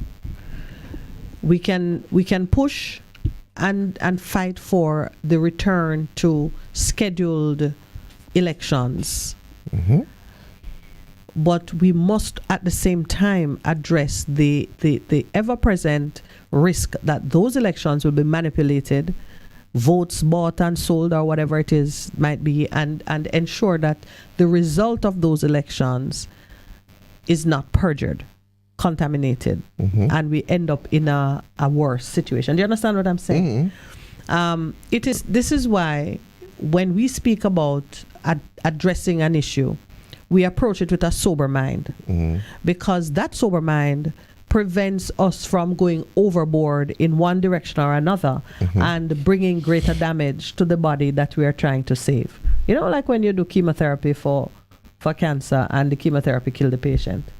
They just destroy what you were trying to do. You destroy the thing you're trying to save. So I'm saying that only to push those who are in that space where you are planning to make sure the thing gets done properly, to be diligent about their work, because the energy that goes behind the protests and the demonstration and so on cannot be controlled and redirected into fixing the problem. That's like the tip of the spear. Once the tip of the spear has entered, its time has passed. It's moving to exit. Right. And it's what's behind it that needs to do the conscious work of ensuring that if we push this government into calling local government elections, we need to have a body of persons ready and willing to safeguard the process so that a just result emerges. And then we have to keep that energy going to hold those who come out as leaders accountable as they do the work of bringing about the change. Even so, indeed, because one of the other organization that blasted the postponement was CAFE, in which had come out Citizens for a fair and free election. So, and people need to join up because it's so important because it's about justice, whether we like it whether or we not. like it or not. Everything it just begins comes and ends with the administration of justice. in our you're country. doing things. Let me tell you, a headline I saw it yesterday. I picked it up on Twitter as I was coming in because we were traveling from far, and it was the news was just getting everything organized in the right time frame was a bit challenging. But I did pick up this continuing narrative that Jamaica, there's a labor shortage. The only labor shortage there is slave labor. We are now describing the fact that persons are not lining up to take poorly paid jobs under harsh working conditions. My words. We are equating that to a labor shortage. It's really not. It's not a labor shortage. The census statin is complaining that people are walking off the job, but the lady quite rightly says that they're getting better offers. Right, so she should put it in the right context. Yes. Pay the people and there is a pushback by MPs who are saying, but we have people in our constituency who are qualified and ready to work and so on and so forth. Forgetting, not recognizing that, yes, I am ready to work, but I'm not ready to work as a slave. It's the same problem which the society confronted in the post-colonial immediate aftermath of slavery days. Excellent thought. And you ask yourself why is a lot of people preferring to hustle and scam and do risky things. But I'm not even thinking about the one in scammers, because the story was this little boy from Michael's school. Michael has a school. So he brings him in and he says to him, hello, you caught stealing? I said, no, I wasn't stealing. I was a scammer. It's 9-year-old, You think that's a profession? Yeah, it says that me a scammer. With a place in the economy. You understand? And and that is even more widespread because even while you were away, there was a cry out of West. We can't get people to do athletics, football, cricket because the young people are gone into other things. They don't think it's worth their while. And where you say to them, this is an outlet that you can live up yourself. They say, no. Scamming will do it. So we have a serious problem. Yeah, and the reason I put it that way is because a society, an economy that drew its first breath on slave labor, or if not outright slave, near slave labor, where you deliberately undervalue and persistently keep at a low value the labor, the output of the mass of your people. You pay them low, you give them few or no benefits, you don't train them well, you keep education at a level where they can't get past a certain standard for their families, for themselves. You begin to believe that is how it ought to be. You overprice capital. So now if a man borrows money, even in our own national arrangements, what percentage of our GDP goes to debt service? 79. No? Look at that. So just imagine that you're running a household on the basis that 79% of what you earn goes to the man who owns capital. You must raise your family, give them sense of value and place in the world, keep them motivated, entertained, well-fed, educated, and the remaining, what is that, 21%? How is that possible? Yeah, what I That's just not quoted possible. was the debt to GDP ratio. That is what is in the new budget now. That's what it has come now. Remember, Yeah. it was up to 120. It was even when in those days. I mean, even when it's coming down. So you're schooled in an environment where it seems to be acceptable that the owners of capital gets the first and the biggest cut. So that's what our covenant says. Don't forget that. So when you come now to the point where people are getting a little more enlightened and they're seeing all around them the evidence of wealth and how people can live and do things. Opportunities. And when they turn up for a job that you have to take bus to get there, buy lunch to keep yourself while you're there, maintain a certain standard of living, you paying them pittance? Oh, come on. Which is the challenge. That's not a labor shortage. Which is the challenge that is really out there. That's the wages of sin is death. But it's but it is a reality because some people says that don't make no sense. It is good to get up and to go to work because work is about your worship. But when there's no real incentive, because when you listen to this now, this is the your worship and your work is the same when you're doing it for God. Yeah, but when you're doing it for mammon, it's not the same. And that's why they will reject it and go and try hustling and scamming and any type of activity that can give them a better life. And some of them, when they reach a certain point, they abandon it and try to be civilized. And to be civilized, that's what you call it. Yes, because we have many titans of business who, if you look deep enough into their past, they were hustling and scamming too. Okay.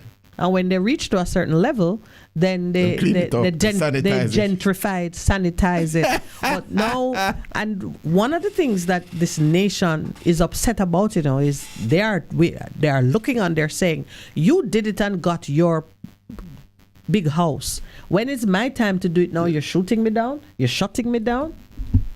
So there's the justice. Even in that field, people are crying out for justice. You did it in your way, got what you have, and now that I am addressing the same issue, you want to impose law and order on me. You know, that's a real thinking by a lot of people out there. But it's not illogical, Percy. It's perfectly logical. I never said it was illogical. I'm just saying you have it's real. Yes. It's a real concern of person. So don't tell me what it is. Honestly, me, I look on, I see how the SSL thing is playing out, and I say to myself, but why on earth didn't I get some of the opportunities they got? I at least had a clean business. Oh. So it is instinctive that when you see certain things being played out and you look at your own situation and say, but hold on a minute, that man got a chance to whatever and he squandered it. I never even got the chance, and I can assure you I would not have squandered it. The injustice. I read this last week. Yeah, share it with me. So the professor enters the lecture hall. He looks around. You there in the atrium talking to you, Minett. Can you tell me your name? He asks, my name is Minett. Says a voice. The prof asks, please leave my lecture hall. I don't want you to see you in my lecture. Everyone is quiet. The student is irritated. You would naturally be. Slowly packs her things and stands up. Faster, please, she asks. She doesn't dare to say anything and leaves the lecture hall. That wouldn't be you, I don't know why you put me in that, but carry on. I'm enjoying it. The professor keeps looking around. The participants are scared. Why are there laws? He asks the group, all quiet. Everyone looks at Anna. What are laws for? He asks again. Social order is heard from a row. A student says, to protect a person's personal rights. Another says, so that you can rely on the state. The professor is not satisfied. Justice, calls out a student. The professor is smiling. She has his attention. Thank you very much. Did I behave unfairly towards your classmate earlier? Everyone nods. Indeed, I did. Why didn't anyone protest? Why didn't any of you try to stop me? Why didn't you want to prevent this injustice? He asks. Nobody answers. What you just learned, you wouldn't have understood in 1,000 hours of lectures if you hadn't lived it. You didn't say anything just because you weren't affected yourself. This attitude speaks against you and against life. You think as long as it doesn't concern you, it is none of your business. I'm telling you, if you don't say anything today and don't bring about justice, then one day you will experience injustice and no one will stand before you.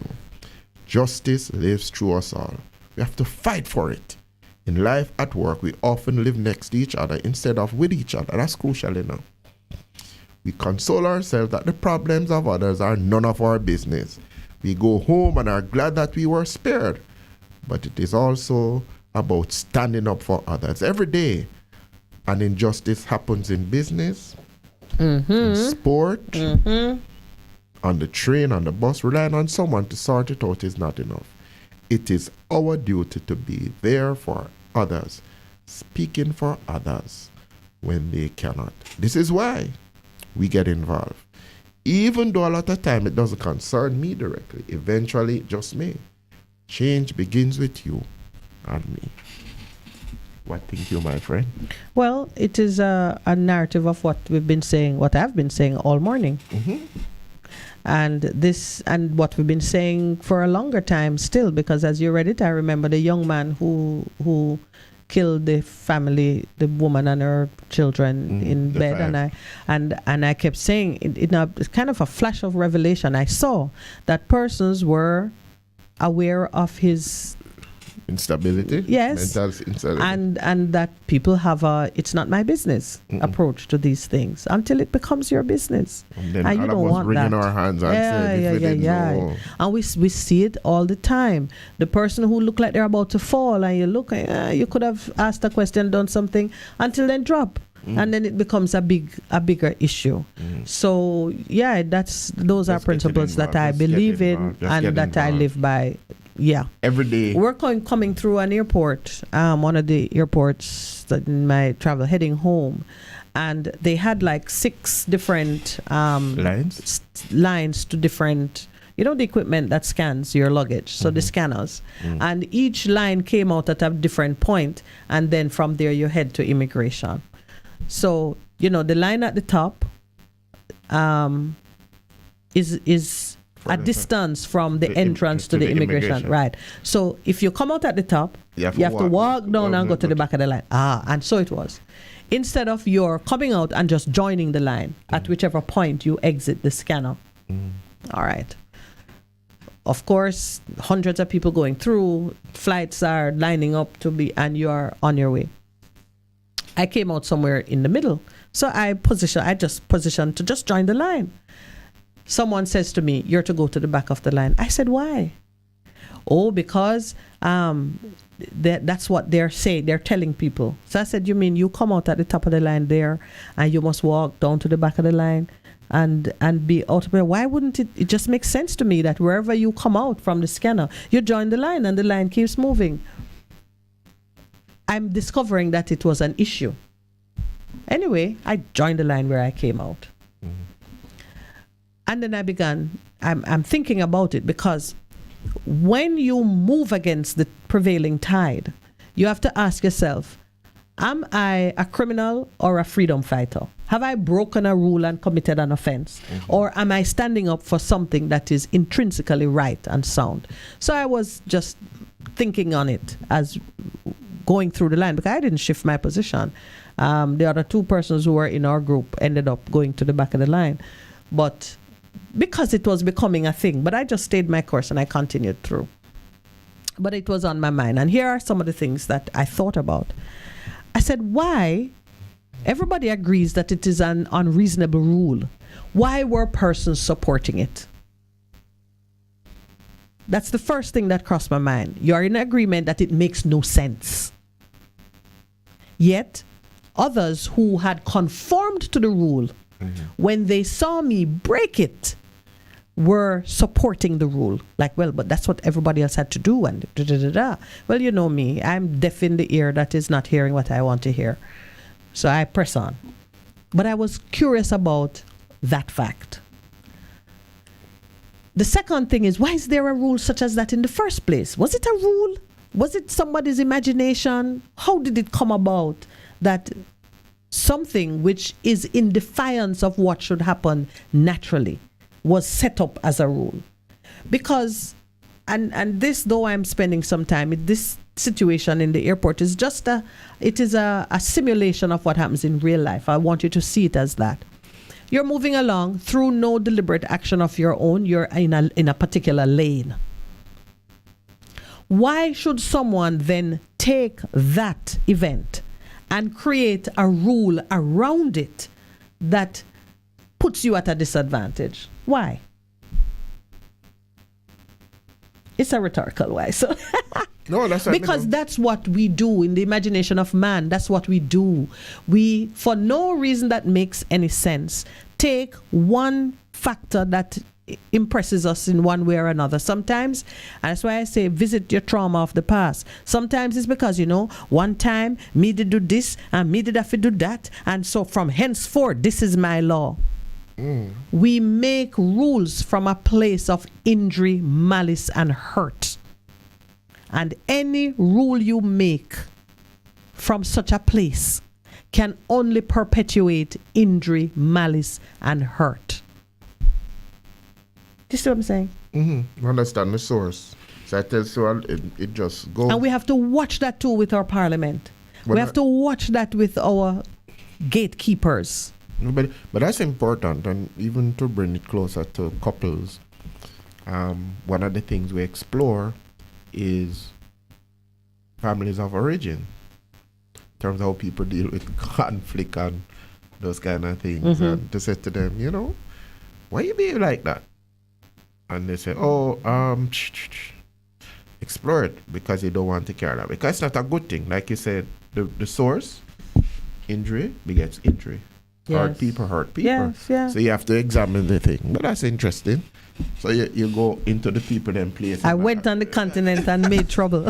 I don't make trouble. But can I tell you, because I had done that, I was able to see the board, because where we were in that area, no announcements could be heard or whatever. And while I was close to the front, I saw a board in the back saying our flight was now boarding. Wow. That's a good thing. So I was able to say to the other two, listen, man, and I saw another lady say, my flight too. And we broke up the whole line and rushed through, and we ran to make our flight, because we were coming home.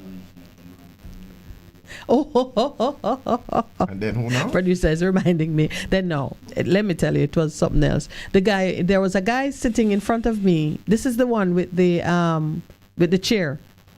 Yeah, the chairs recline. But that was all right. Not the reclining chair, man. The immigration guy. After we ran to the front of the line now and said our flight is boarding, there are like 4 or 5 of us are there.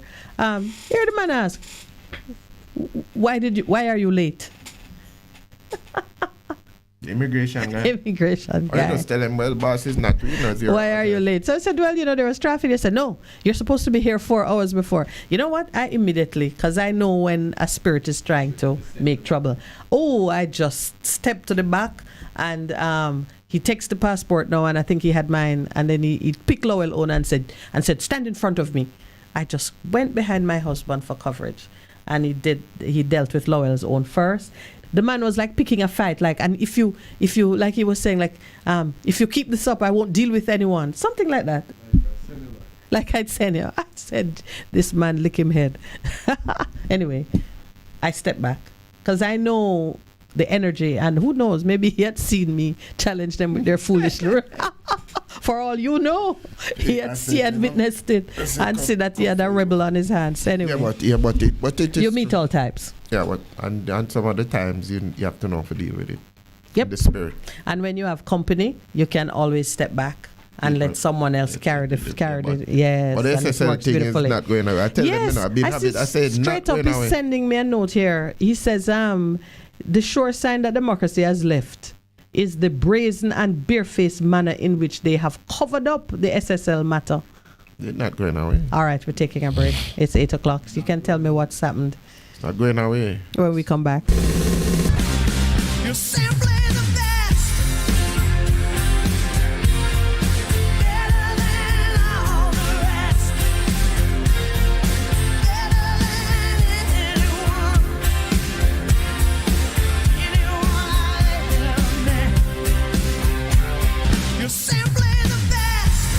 FM-100 on your dial. Keep listening. Hello, I'm Neil Nunes with the BBC News. There have been angry exchanges between the United States and Russia at the G20 foreign ministers meeting in Delhi over Moscow's invasion of Ukraine. The U.S. Secretary of State Antony Blinken said the talks had been marred by the unprovoked and unjustified attack. Russian officials, meanwhile, said Moscow and Beijing had agreed to oppose what they called Western blackmail and threats. Our correspondent in Delhi, Barbara Platasha, was listening to the speech from Mr. Blinken. His lines have been quite clear in terms of presenting Russia as the problem and trying to rally the U.S. allies and Western countries and others to also condemn the Russian invasion. And that is really what you've seen at this G20 meeting, a hardening of those divisions. We saw it in Bali as well last year, but now here you have the U.S. and its allies on one side and Russia and China on the other, who are becoming increasingly divided over what's going on in Ukraine. Greece has appointed a new transport minister following the train crash that killed 42 people. Georgios Garapetoutis said he had a mandate to modernize the country's railway and restore its safety. His predecessor resigned immediately after the disaster. A station manager is due in court accused of negligent manslaughter. Here's our Europe correspondent Nick Beeg. As well as the obvious deep sense of mourning that Greece has now been plunged into, there is this anger which appears to be growing. A lot of people saying that there were so many warnings about a potential catastrophe on the Greek railway network, which simply weren't heeded over many, many years, and that successive governments have failed to address some of these big issues. A tanker that sunk in the Philippines on Tuesday has started to leak its cargo of oil. It's threatening marine reserves, as our Asia-Pacific editor Michael Bristow explains. The Princess Empress went down in rough seas near the island of Mindoro after its engines overheated and failed. Search teams are trying to locate the sunken vessel so they can siphon off the oil. The ship is thought to be nearly half a kilometre down. The Philippine Coast Guard initially said that fuel spotted on the surface of the sea was diesel used to power the ship, not its cargo. But that now appears to be seeping out too, in an area that's being promoted to tourists for its natural beauty. Iran's health minister Bahram Enelahi says the government has formed a special committee to investigate the repeated poisoning of schoolgirls in recent months. It'll be made of toxicologists and university professors. Mr. Enelahi said he wanted to find out how the poison was produced and if it was deliberate. Some politicians have suggested that religious groups opposed to girls' education may be to blame. BBC News. The medical charity Médecins Sans Frontières says a hospital in Somaliland has been hit for the fourth time in 3 weeks as a result of the fighting between the military and clan militias. Somaliland broke away from Somalia in 1991 but has not been internationally recognized. The president of Mauritania has said countries in the Sahel region need a more coordinated approach in the fight against violent extremist groups. In a BBC interview, Mohamed Ould Ghazouani said there also needed to be a pooling of resources to take on the jihadist groups, which he described as extremely determined and aggressive. Antiquities officials in Egypt say they have discovered a hidden corridor behind the main entrance of the Great Pyramid of Giza. The find was made by using cosmic ray muon radiography, a non-destructive technique, Lipika Pelham reports. Since 2015, the Scan Pyramids project has been using modern technology to peer inside the Great Pyramid, also known as Cheops Pyramid, built 4,500 years ago during the reign of the pharaoh Khufu. The project's latest find is a 9-meter-long unfinished corridor, which was likely built to relieve the weight of the pyramid on either the main entrance 7 meters below or on another as yet undiscovered chamber. Egyptologist Zahi Hawass said the corridor can tell us for the first time whether the burial chamber of Khufu still existed. Vietnam's parliament has approved the ruling Communist Party's choice to become the country's new president. Vo Van Tung won the backing of all but one of the assembly's 500 members. The president is one of 4 top jobs in Vietnam, positions that are usually divided among different leaders to create a balance of power. That's the latest BBC World News.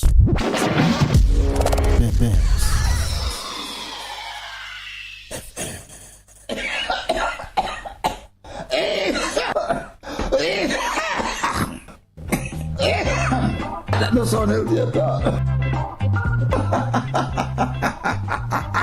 Get healthy, my friends. Stay balanced. Tune into this station, Bess FM-100, every Saturday morning, 8 o'clock to 9, for this wonderful program, Your Health Today, with me, Dr. Clarion Palmer. Yes, get healthy, get healthy, get healthy. Stay balanced. Bess FM-100, Saturday morning, 8 o'clock, with me, Dr. P. Get healthy. Bess100 FM is the authentic voice of Jamaica, promoting your prosperity with better vibes and better music. Let us promote your goods and services for you. Advertise with us. For more information, call our office at 876-276-5072 or 876-883-5328. That is 876-276-5072 or 876-883-5328. 5328. Here we are, standing in your presence. Glory Connect! Glory Connect! Join us on Bess FM with Apostle Prophetess Denise Wellington and Pastor Alicia Gonzalez Morgan. Every Saturday at 4 p.m. on Bess FM Radio. Come out and discover your purpose. Take up that phone and dial now. Call and experience something new. Experience something great. Experience your own expression of encountering the supernatural glory of God's abundant life and transformation being fulfilled.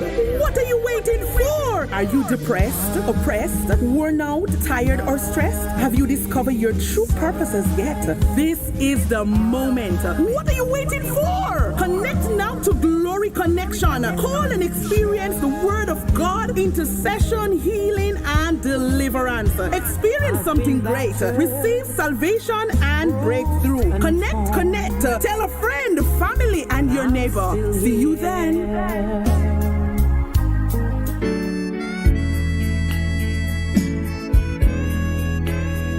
Goodness mercy, it's me again, Lord, your restorer, your game changer. Join me every Saturday morning at 9 a.m. to 10 a.m. and Bess FM 100. It's Apostle Clive Campbell, a.k.a. the Khaki Suit Man, coming to you from 8 to 12 Orange Street, also Richmond District, Mandeville.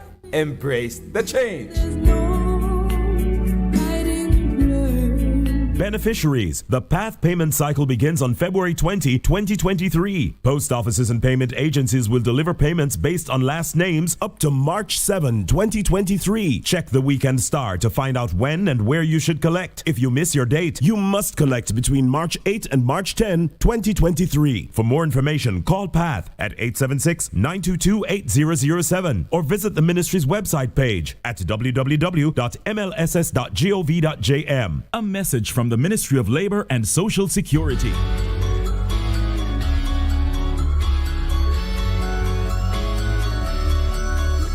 Discussions on health and education, inspiring interviews, surprise giveaways, your favorite songs. Tune in to Bess100 FM this and every Sunday at 11:30 to 12 noon. It's Distinction 411, your weekly college magazine program hosted by James and the Distinction family. Catch you on Sunday.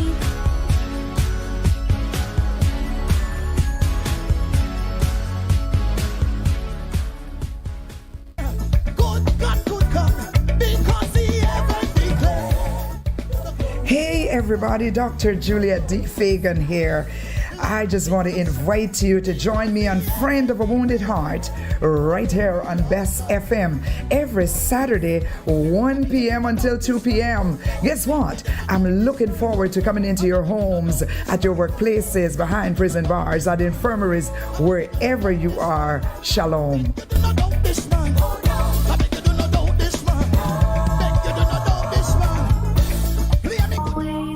What should a taxi service do for you?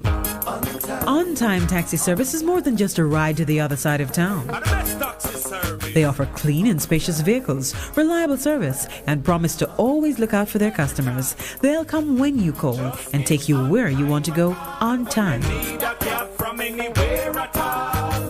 You can call us at 926-3866. We are something special on the road.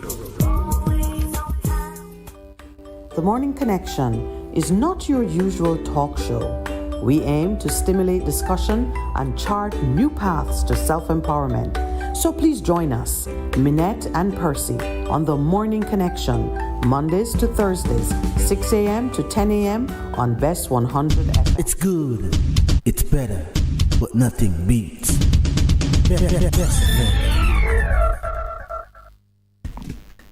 Good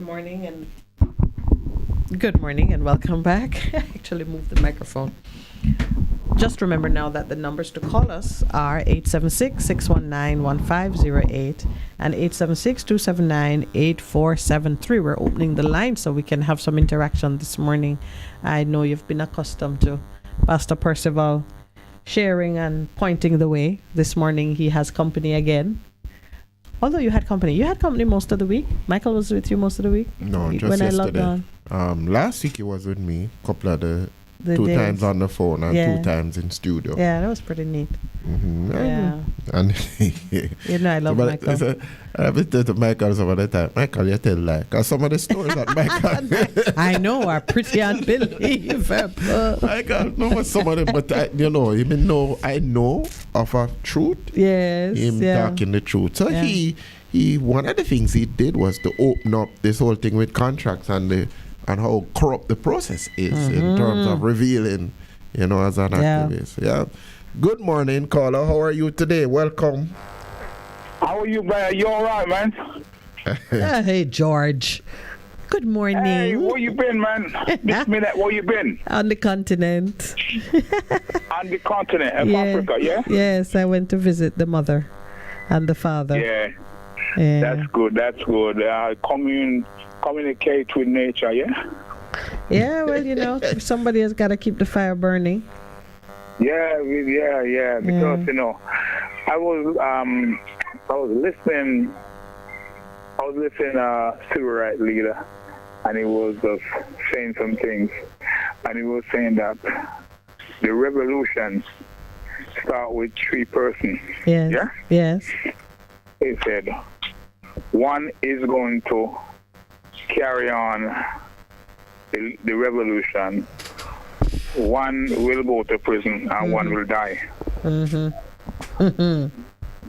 understand? I do. Yeah, so I was just looking and said, okay, like Malcolm X, Martin Luther King, Mandela, who was second or third in charge, and they say it still live on until today. People still talk about and still try to keep the fire burning. Well, that's when I was speaking to Percival. You heard me say that while we need to change and we have to mobilize for it, the mob, the anger, the drive that causes you to overturn the bucket, that's not what's going to help you to restore balance and to build and so on. So you're so right about the different personalities to make the revolution meaningful. You have one who's going to have to stand trial and go to jail. You have one who's going to get executed because there must be blood to bring to completion certain things, and you have one who's going to push for change. And maybe it's not even 3 persons when there's a real stubborn devil that you're trying to tear down. You might need 10. Yes. Each one live to tell the tale. One live to tell the tale. Yes. Cuba was overthrown by Fidel Castro because it's Che Guevara, from Argentina. Yes. And he was a man that kind of really pushing it, and they decide to have 3 boats leave from Mexico and go straight into Havana in Cuba and overtake the country. So after that happened, yes, Che is a Marxist. So if you call him and say, them people are giving me some trouble, more and take over the country, he may just get up and move. sorrowfully that he was killed in Bolivia because he followed some revolutionists to take over Bolivia, and he was captured and executed there. And after he was killed there and executed, Fidel Castro asked the president of Bolivia, "Can you give me his remains?" Yes. And they said, "No. I mean, this man is a terrorist. This man trying to overthrow my country. And, you know, I'm not going to give you." And I said, "I'm still asking you. I'm asking for him because, you know, he's a good friend of mine." Because Fidel Castro did say to Che that, "Listen, man, why you going to leave? If you can't just stay right at Cuba here and say, no, my spirit is far and I have to free up people. Yeah? I have to go to different places. The people ask for help, just like you ask for help and I help you have to go." Yeah. You understand? And in the long run, if resistance asking, and the Bolivia government decided to give him the remains of Che. And he was buried in Havana, in the town. What significance do you think there is to the necessity to claim the remains and to bring honor to the fallen who are important to you? Do you find that it's of any spiritual significance?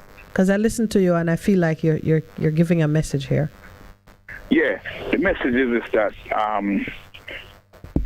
you have things in your mind. You write things and then you see that your country is coming under some pressure and you need to get a group together and talk and try to meet with the people in charge. Right? And they still disrespecting and going in different directions. Now, most time you find out the people revolt to all different type of things, and they will just find one man and say, "We don't want you anymore. This is the man that we want to put in power because this man will treat us better." You understand me? Yeah. So if you are the thing kind of, you think and you people see you and see that you're fit because of your movements. You understand? You're able to talk with the people, eat with the people, and have that revolution, nice spirit within yourself to say, "Listen, me, when time for this president to go, he has to go because the people are suffering and the people them need a new leader. Where there is no vision, the people perish. There must be somebody who have a vision. This country or any other country and bring it to we." Well, because remember, you were saying something? Yeah, because I'm listening to you and I feel like you are of the mindset now that it is time for drastic change in Jamaica, and that as others rose to the call for freedom at different times and could find friends in all, even foreign places, Jamaica shouldn't give up hope. We should be looking to our neighbors and our friends to support the call for freedom, because freedom, for one, is a call for freedom everywhere. That's true. So I tell you, let's just each do our part. Exactly. Let's just each do our part. I want to do my part. I know that part of my thing is to mobilize by the voice and the message and the push to strengthen people in their own mentality, their own consciousness, to acknowledge that they have a part to play. Do you know that in I don't remember what country it was, but the opposition was in the African continent, and the opposition were pushing, and people were like, "Yes, we want him in power." Do you know that the president went and locked up the opposition? Yes. They do that all the time. Oh, yes. They do that all the time. We've been talking about it too. The man was executed and tortured and executed. But it then led to, and it was the same thing, a press for elections to be called. And it became a major movement. So the man died. And you can't stop the thing. In fact, when people die in the pursuit of change and for justice and democracy and peace, inclusion of other people, that's when the rest of us should be mobilized to push for it, because you can't let them die in vain. Exactly, because as I go back to Che, there was I got a T-shirt with this picture, and like, why are you wearing that? That man is a terrorist. You call this man a terrorist? Well, let me tell you, George, his T-shirt, his T-shirt sell billions. Even the young people. Yeah, but you see, it is the lack of knowledge. That's why we have to be educated about the reality of things. If not, somebody will come and tell you anything and you believe it. Because to us, Che Guevara is a hero. Okay. Yes. Yeah. All right, my brother. I think we have another caller on the line, and I love your revolutionary thought this morning. Yeah, man. Good morning, and welcome to the Morning Connection. Good morning. Good morning. Welcome. All right. We lost the person. We lost the person. So there's talk of revolution. Even you, Pastor, calling the word revolution. No, man, they have Dennis Brown line up. Do you know what it is to have a revolution? Good morning and welcome. Good morning. How are you, my brother? Wayne, you laid the return, Wayne. Yeah, I know you. Good morning, Mrs. Lawrence. Good morning, Brother Wayne. Pastor, I tell you something now go on good. No, sir. You tell me, say you're ready. He tell me you're standing on the front line. You not tell us something about the whole players. No, he seems rather proud of what you've been doing. You say you made a complete rebel out of Pastor. Pastor talking about mobilization. Anyway, yes. You know what? Pastor, for me done talk yesterday on the day on. I search my soul and my soul I search my soul and it's like a fire burn upon me in a pastor. It's like we have a call back to make an apology to all people who for them seek righteousness, know to them try to live up to the standard of righteousness because myself we and the spirit I say me not say we because like when I say we it's like me I put myself in a feed them foot and feed them shoes, you know, because for me I say righteousness, me try to do what is right, Pastor. Me not go, you know, I feel like me shouldn't say we. Yeah. But you know, part of it though, Wayne, when you say we, you're speaking prophetically because you pull others with you. We is a very inclusive term to cover those who are here now and those who are yet to come because of the energy that you produce and that you bring to the table. So don't shy away from saying we. We is important. It's important to be inclusive in your language because no one person can do it. All right. Pastor tell me say no. Yeah. You say this year, the 1660. Yes. I forgot step up here. Yes. And as me tell Pastor, we have to put resources behind with knowledge and with talk. Absolutely. And we don't give him a pledge, say I will pledge an X amount. He told me. And me, we have more than that in my mind, but me say start with that. Start you know, with that, love yes. start small and grow. And grow. Say, yeah. You know, but I will say, action, mama, action. Love you, and me say, you know me love you, though. I know you do. And you know the love is mutual, so we don't even have to quibble about it. It's done. Yeah, man, bless up. Cool. So the rubber is hitting the road, Pastor. Yes, it is. Good morning, caller. Good morning. Welcome. Hello, good morning. Good morning. Crew and especially to return of Minett and Laurel. Thank you. Welcome back. And are you back to start the resolution? Well, it looks like we have to catch up. I'm happy to catch up. Look like it done start already.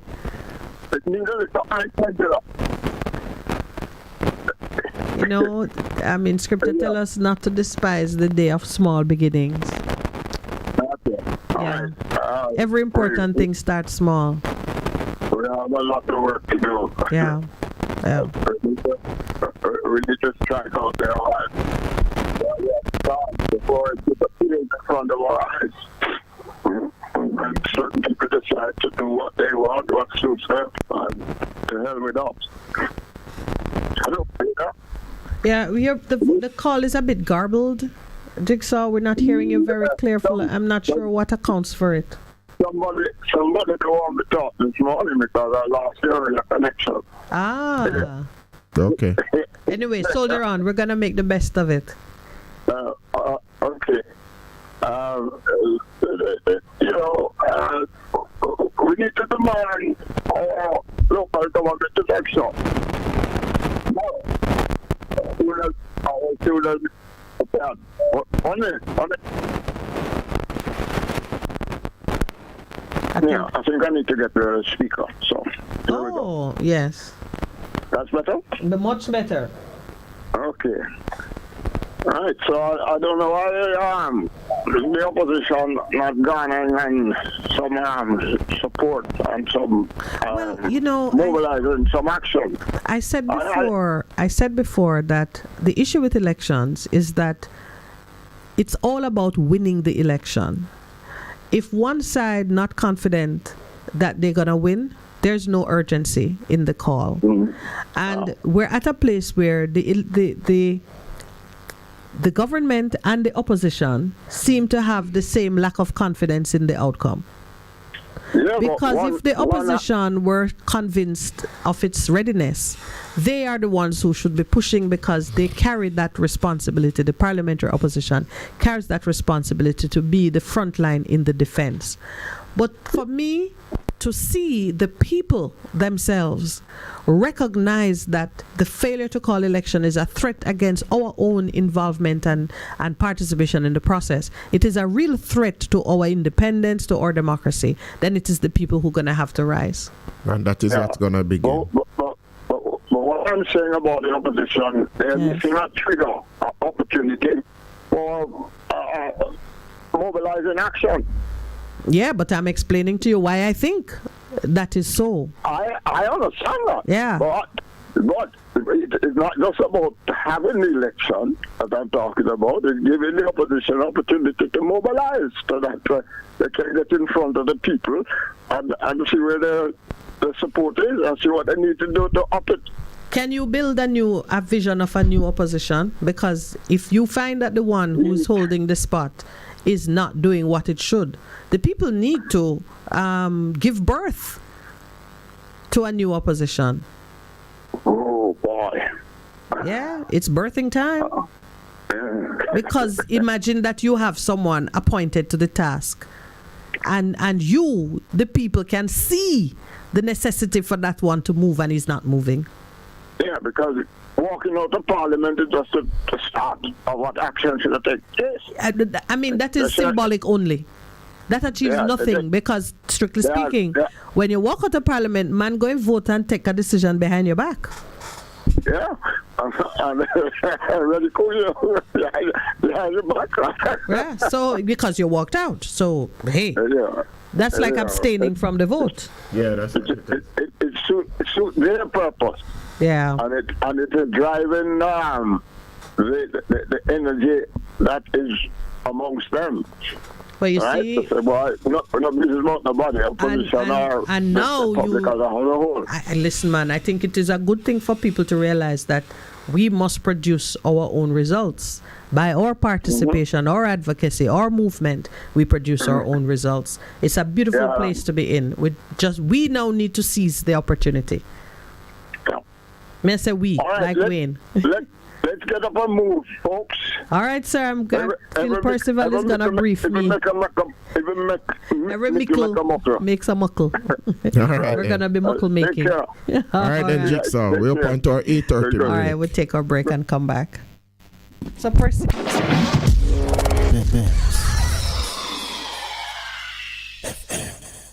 Half a tree, one and drive, half a tree. Bossy, how you do I take taxi star? Jano, I want to tell you, say, 2 months now, my transmission mash up, and me check everybody and can't hear nothing positive. Yeah, hear me? You waste all that time I shop around and never call the experts. Winters Auto have them. Them have over 35 years of experience and them diagnose the problem and get back your transmission brand new. For them service excellent and efficient. Trust me, man. Yeah, hear me? Call them at 929-7040. or go to them at 106 Maxfield Avenue, Kingston 13 and talk directly to the boss. Just tell them I'm me, send you. Wow, you big star. Yeah, man, respect my boss. Yeah, try and call, cause trust me. Waiters, Auto Spares and Repairs, good afternoon. Ah, what a relief. For a better choice in all your electrical supplies, A, authorized 3M dealer and better brand names. B, better service including free island-wide delivery. C, all major credit and debit cards accepted. It's ABC Electrical Sales. Shop number 8, Hagley Park Plaza, Kingston 10. Open Monday to Friday, 8 a.m. to 5 p.m. Saturday, 8 a.m. to 4 p.m. We make your electrical jobs as easy as ABC. Call 754-3825-8 or fax 754-3659. ABC Electrical Sales, for a better choice. Veteran Printers for all your printing needs. We specialize in calendars, flyers, brochures, and more. Call us today at 968-7506. That's 968-7506. Or visit us at 4 East Bloomsbury Road, off Hagley Park Road. Veteran Printers, your best choice in printing. Greetings, brothers and sisters. I invite you to join us for the Church of Our Lord Jesus Christ radio program with Elder Kendrick Murray, where we stand firm that Jesus Christ is the Son of God. This broadcast is heard every Saturday from 12 noon to 1 p.m. and again on Sundays from 4 to 5 p.m. The church is located at 3550 Pleasant Valley Road here in Mobile, Alabama, in the United States. You may visit our website at sonofgodlives.org or our YouTube page at Minister K. Murray. Or you may call us at area code 251-300-8812. God bless you, and we look forward to you tuning in to the program. Looking to clean your vehicle super clean?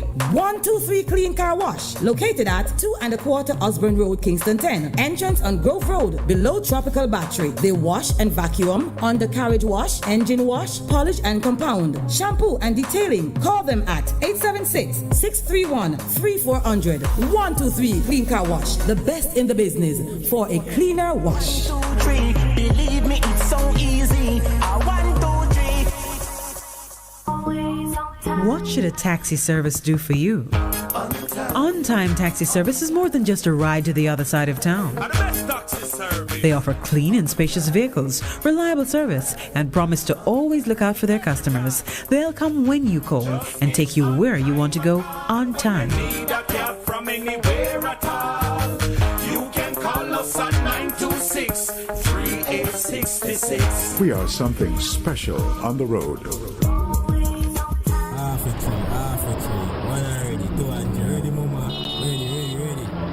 Is this the confusion you feel when trying to work your way through medical systems in Jamaica? Try a dose of Ask Dr. Mary every Thursday at 5 to 6 p.m. Let Dr. Mary help you understand your medical problems and bring you to a calmer place.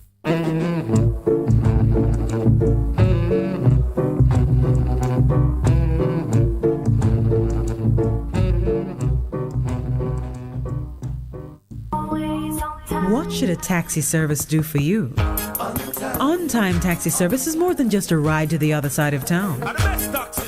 They offer clean and spacious vehicles, reliable service, and promise to always look out for their customers. They'll come when you call and take you where you want to go on time. Need a cab from anywhere at all.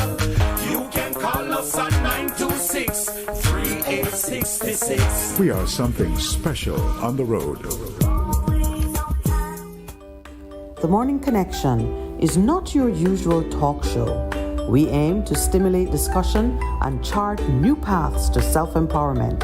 So please join us, Minett and Percy, on The Morning Connection, Mondays to Thursdays, 6 a.m. to 10 a.m. on Bess100 FM. It's good, it's better, but nothing beats.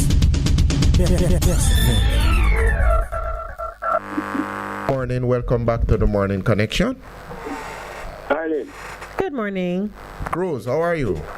Yeah. No, man, that shows, no. Oh. Man in the wilderness. Man in the wilderness. Yes, guys. How you doing, my friend? Welcome.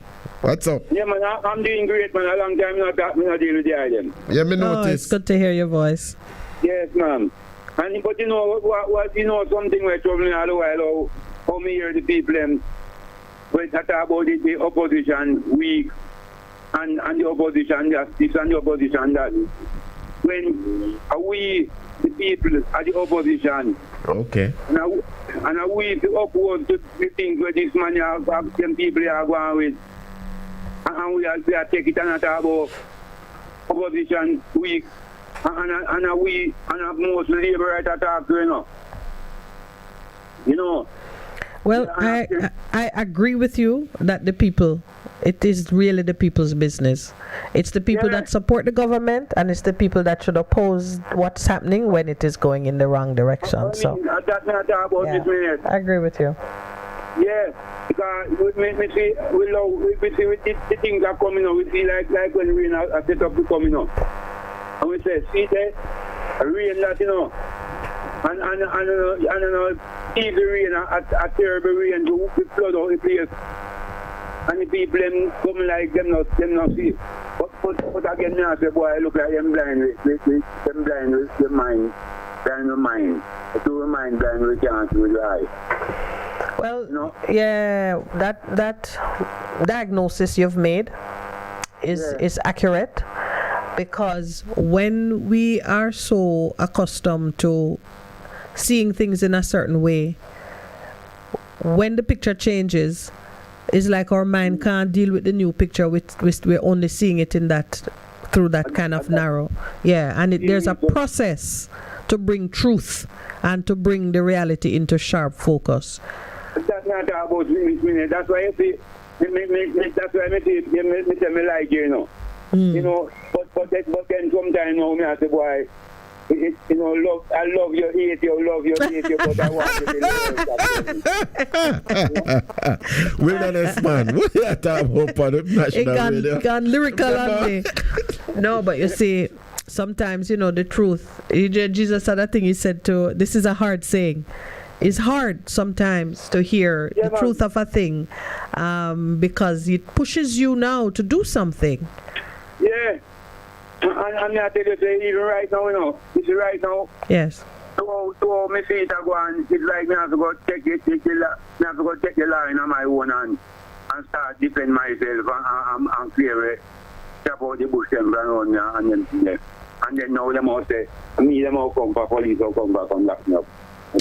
No, you see, and that's why let's talk through the process, because there is the first stirring you're gonna feel is that kind of anger, and it's a push to do something physical to free yourself.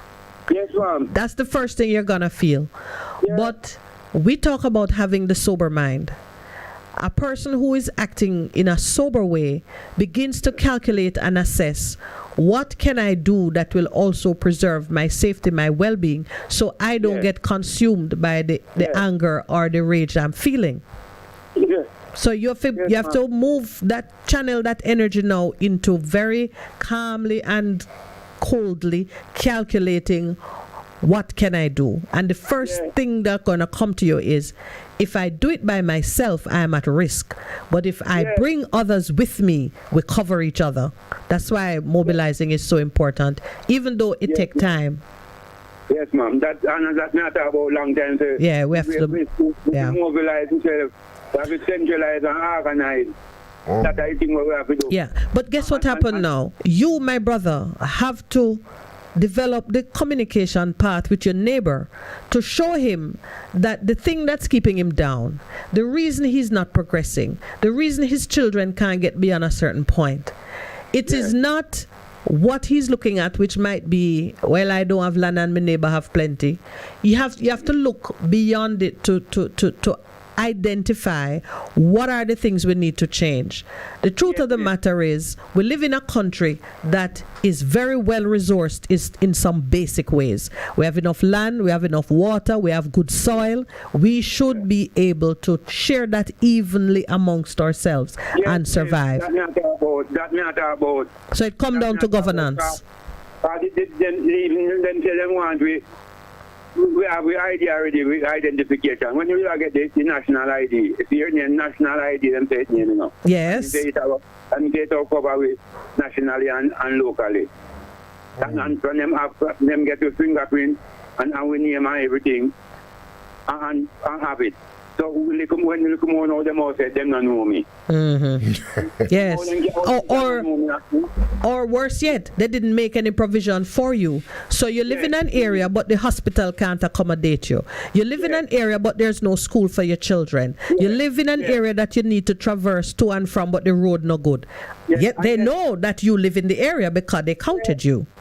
Yeah, it come down to governance, my brother. And we have to pay for it. And we pay for it. Yeah. Because even now you see, there is a headline saying they don't have enough census takers to go out and count the people. Yeah. So how them are going to plan for the people if they can't even count them? I tell you, Grandma, I take me, I get from my message board. Census? Yes, Jamson. And then thing there and want me to give them my information. But me not give them my information on the phone. Okay. Them say them come around and come talk to me. Yes. That's what they said they would do. So they are to physically come and count the people. Yeah. Yes, in the days of the Old Testament, they might do census and manage it. And that me I talk about. You know, them can't manage it. And now with all the technology and everything that we know about people, we can't manage to count our own population. Stupidness. What do you mean? I say, the Prime Minister, if you go away, I want the Zoom thing. Them can't Zoom. They can't. They can't see. And them I tell you, say, it are the thing now. The now thing. All right, my brother. And you know, all of them things there. So, but all of them things get me confused because the bus system, for the mirror to the bus come, me down at the center mirror, them say, I like the school, the Prime Minister school, you know. When me go down at the walk, it's the way up here, but I know one leg bus. Yes, which you know can't solve the problem. Yeah, and in the bus, so them say, I want disabled bus. But then there was an announcement, because I think Lowell drew it to my attention while we were away, that this year, JUTC is set to reach a high level of loss. That is 14 billions. 14 billion. Billions. And this is the company with the responsibility to move most of the people in the corporate, in the metropolitan areas. You see, and you see, hey, me bus stop from after 4, you know.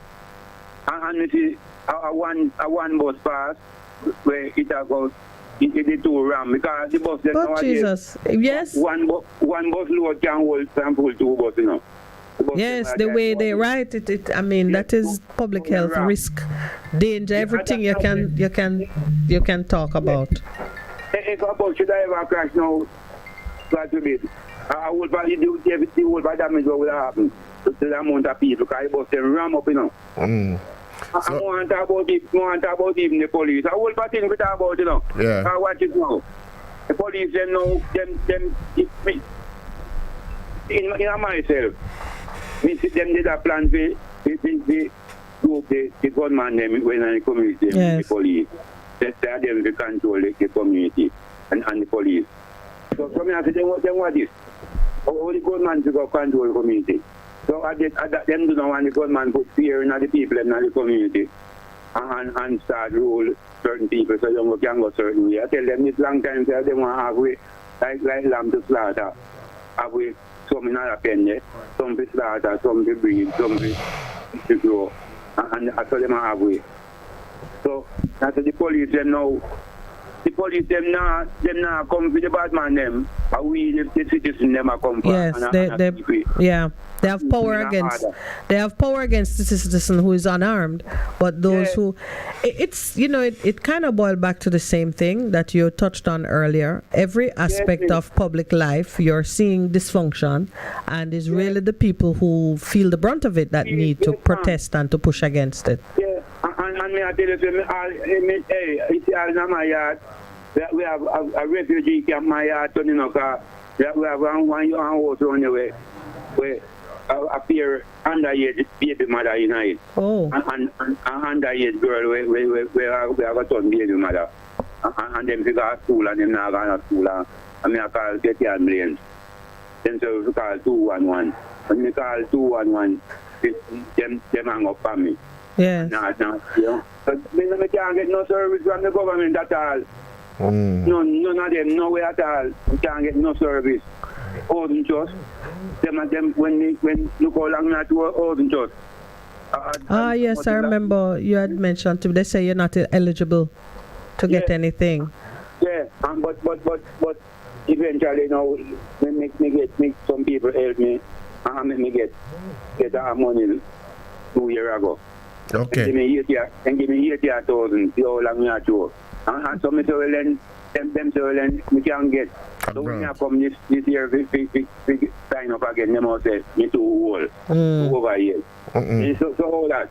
No man. But I want to follow. I want us to follow up with you maybe offline. On some of the things you're mentioning. Yes, long time you call me and make it up. So leave the number. And reason everything and make you understand how the thing go. Yes. The engineer going to take your number. Leave the number with and make sure you call it this time. Yeah, man. All right, we're going to call it. Can you raise some important? Yes, that requires some follow-up. What I don't in the hole me there, no. And we can me left from the hole and go from the hell to the heaven and from the heaven to the hell. So me move. That's the journey. So me know actually everything. All right, my brother, leave your number with Lloyd so we can talk. And my spirit is here. My spirit know all things. Okay. See, just spirit, just spirit know all things. Spirit of truth. So your spirit, you will know. Just observe and know. Well, blessed love to everyone here. Blessed love. All right, please take the number for us, Lloyd. Please. All right, good. Good morning and welcome. Pleasant good morning. Pleasant good morning to you, sir. Appreciate to hear about as usual. I'll pop right away, but I was listening. Yes. Okay. Yeah, there are 3 issues there, and I will try to, in terms of time, I'll try to be quick as possible, brief as possible. All right, go ahead, brother. First one is the tenure of the DPP. Yes. Which is extended. The second time it has been extended. They extended? When that happened? The DPP, yeah man, our tenure has been, about a week back, the Prime Minister has agreed, she should be an extension of her tenure. For 1 more year? I don't know, to be honest, I don't know what the extent of the time, but it has been extended for another time, the second time around. Okay. And so for me, she has done a really good job. But I'm wondering if she's irreplaceable. Indispensable, yeah. Because you have other people in the system. Like the deputy guy is a good guy. Yeah, if she's irreplaceable. Yeah. No, she has given. To be honest with her, the first time on her extension, she said that there are people that are in the system that is competent to carry on from her. But there are some unfinished issues that to be taken care of, and from what she's saying, that she probably thinks that she's the only one that can take care of those issues. Really? She hasn't said in many words, but she said there are people in the system that can take over from her, but there are some unfinished jobs that has to be done. And she wants to do that unfinished job. That was the first, her first, in her first statement today. And the second time now, the last 2 weeks back, the extension, she has given the same reason. So I don't know. Anyway, moving on. The second issue now, the Portmore being a second city. I'm wondering what is the push and the need and the urgency, for Portmore, being a second parish. As Miss Minett mentioned earlier on I was listening to her, she said winning election, it's all about winning election. So I am wondering if there's an ulterior motive, part of the motive behind, one that Portmore to be as the 15th parish before election is called. And seeing that, there's one of the reasons given why the election was being postponed. To me, that is a three-card reason, Yes, yeah. We pointed out to that, yeah. So because if you look at what's happening in other places, it's not a reason, not good enough, and it is counter. Not a reason. Not a reason. And someone lacking for the basic domestic, the amenities that the parish should need. Yes. Why not that beneficial to the people over there? What is the benefit that they're going to gain from this push? And some of those amenities that in place. I'm wondering. Yeah, and it's you're political. You're not alone in that speculation, and people have raised that. No answers are being given to satisfy persons that this move to create a new parish is going to add more than it will cost. Because there's a lot of expense to, creating a parish to extend the country's administrative structure in the way that is being proposed. I don't even know that the people of Portmore themselves understand what that means. Yeah, the implications are, Really so. Yeah. I'm repeating myself. And some of the basic domestic amenities are set up in place. Yeah. I wonder why they push, Remember, friend, you see, we have short memories. It was one of the things that was in their manifesto that they would make St. Catherine a parish. We can go back and see it. So, them trying to fulfill that, but to what extent? Because some of the other things that they put on their manifestos, which I think are higher priorities, like in terms of things like fixing the corruption thing, all of those things, but those things are lower down because of what is needed in order to fix it. Because in fixing the corruption problem, they have to fix themselves. All the politicians have to fix themselves in terms of how they do business. And if you recall, somebody pointed out to us that is something the word is endemic. Yes, it can. Yes, moving on. So as Mr. Minett mentioned, it's all about winning election. Yes. The third one now. I call this program a number of times, and I spoke about the national interest. And from both parties, they try to put there, above the national interest. And this one now, the last one, I see that the government has proposed to remove the dump, the river to the dump from Great Ones. It is at the blueprint or to remove from there now. Which one? One at the national dump, Riverton. Oh, Riverton it out. Yeah. And in my humble opinion, I think that's a good move. No, I see where the member of parliament for the era, Anthony Hilton, and in extension, the opposition is opposing the removal of the dump. And the basis that the dump farm is an economic base for the people down here. From the economic base, for the people down here. And how did they describe this economic base? Because there are real economic opportunities that come out of having garbage disposal in your community. But what were they speaking about? They're speaking about that a lot of persons, after people down here, get a living from off the dump, from rubbish in the dump. This is the scavenging now, what we would call scavenging. Yes, yes, scavenging. So that is not an opportunity you want to fight to keep. No, Mr. Minett, you're right, and child there. Yeah. In the 21st century. Yeah. Why would you want a dump to remain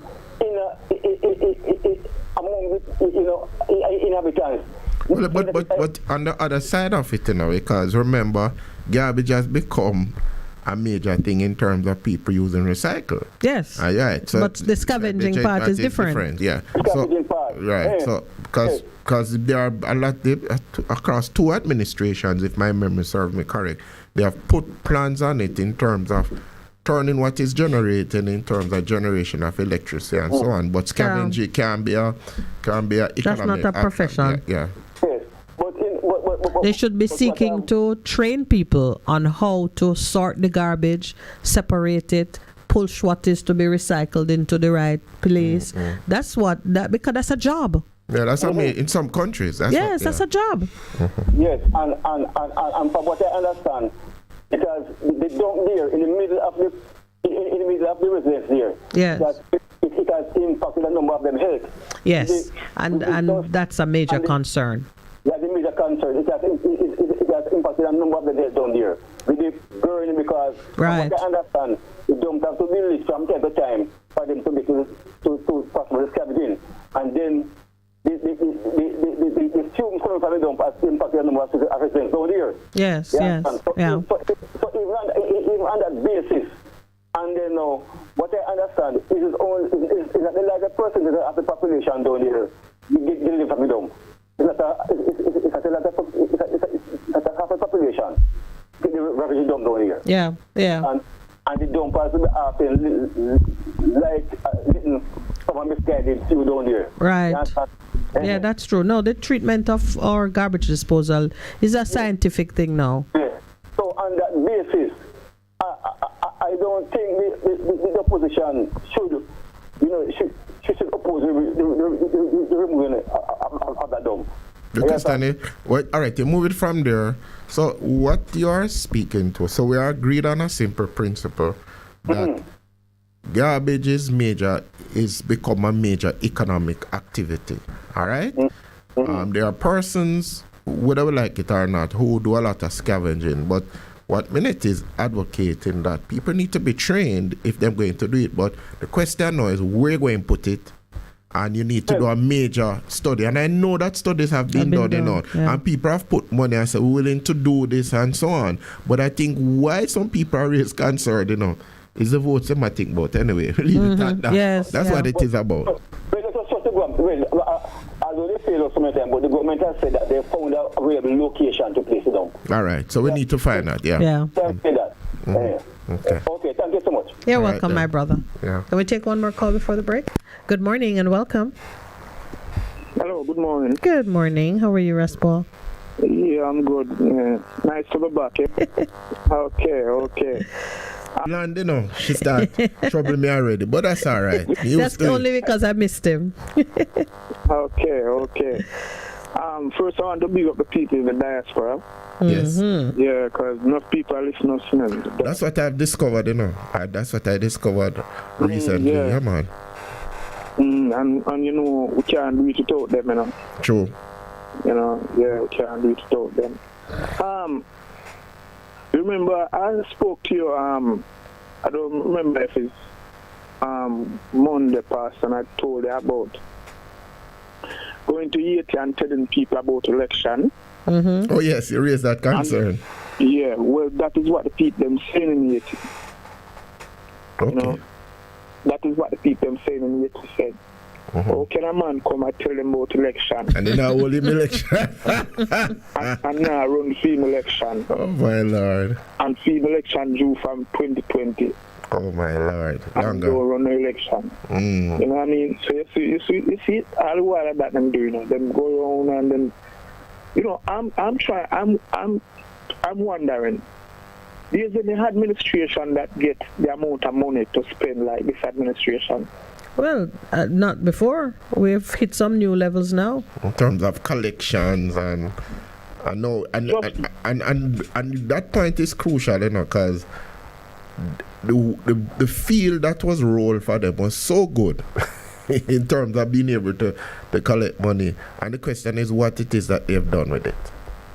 Yeah, because even the last quarter last year, them predict to spend to collect 30 billion, and end up collecting 80 billion more. Raspal, we're getting the signal for the break. Can you wait for us? Thank you very much. Bye.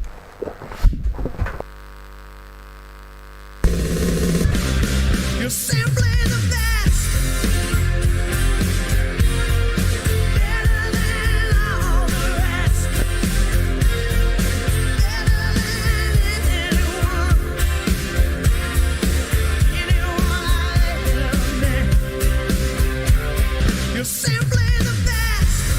FM-100 on your dial. Keep listening.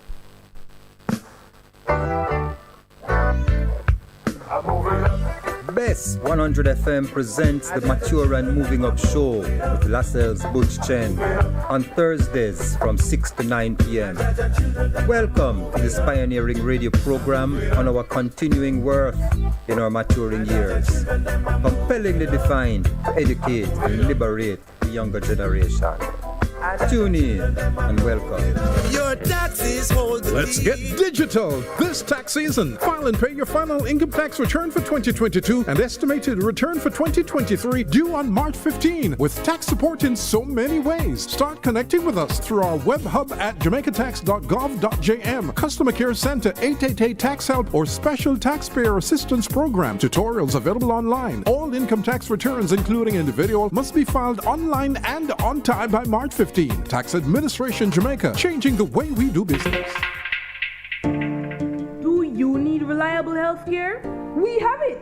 Yes, we do! Great George Street Pharmacy, shop number 897 Great George Street, Savannah, Lamar, Westmoreland. Opening hours, Mondays to Saturdays, 8:30 a.m. to 6 p.m. Call us at 876-603-7372 or WhatsApp us at 876-205-0499. Yes, we have reliable health care for you at Great George Street Pharmacy, Savannah, Lamar.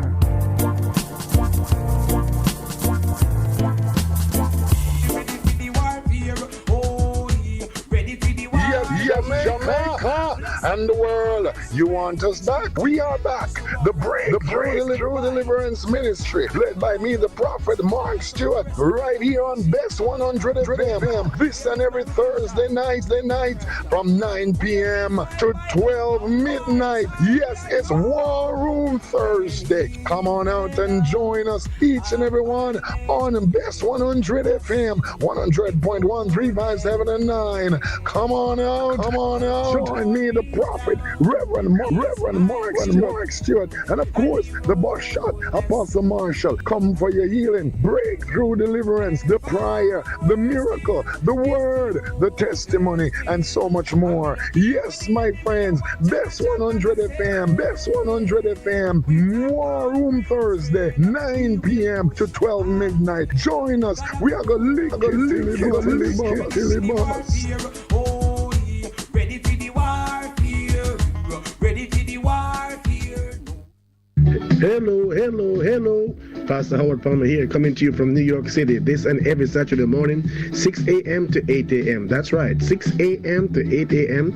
this and every Saturday morning, right here on Bess100 FM. Don't you miss it. Bess100 FM is the authentic voice of Jamaica, promoting your prosperity with better vibes and better music. Let us promote your goods and services for you. Advertise with us. For more information, call our office at 876-276-5072 or 876-883-5328. That is 876-276-5072 or 876-883-5328.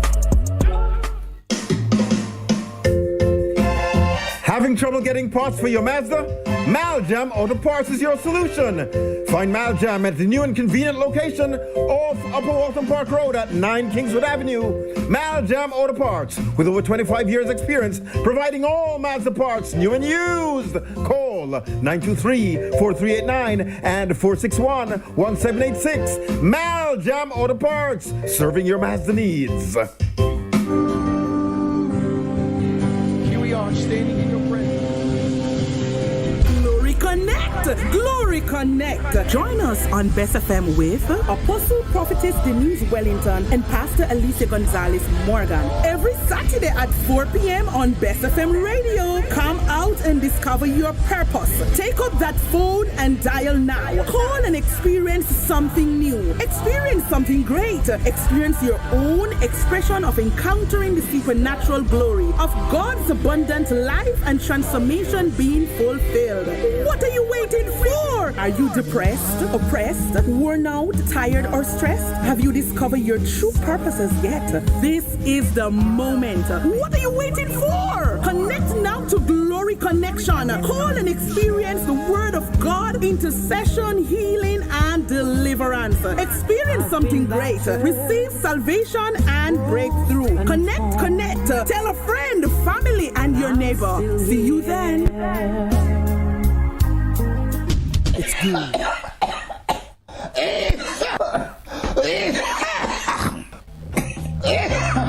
That no sound healthy at all. Get healthy, my friends. Stay balanced.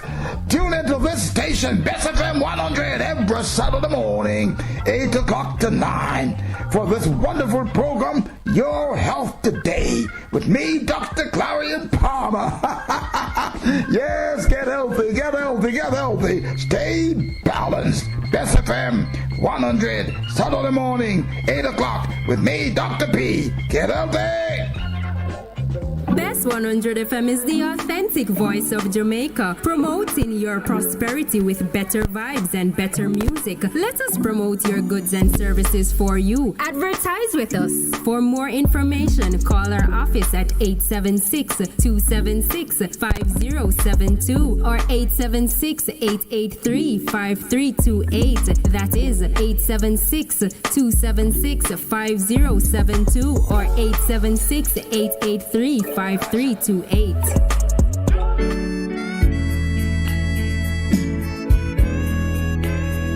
Goodness mercy, it's me again, Lord, your restorer, your game changer. Join me every Saturday morning at 9 a.m. to 10 a.m. and Bess FM-100. It's Apostle Clive Campbell, a.k.a. the Khaki Suit Man, coming to you from 8 to 12 Orange Street, also Richmond District, Mandeville. Embrace the change. Beneficiaries. The PATH payment cycle begins on February 20, 2023. Post offices and payment agencies will deliver payments based on last names up to March 7, 2023. Check the weekend star to find out when and where you should collect. If you miss your date, you must collect between March 8 and March 10, 2023. For more information, call PATH at 876-922-8007 or visit the ministry's website page at www.mlss.gov.jm. A message from the Ministry of Labor and Social Security.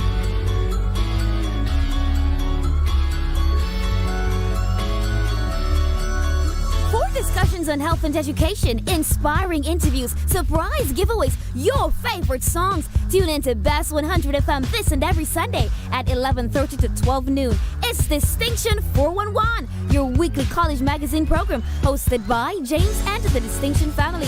Catch you on Sunday.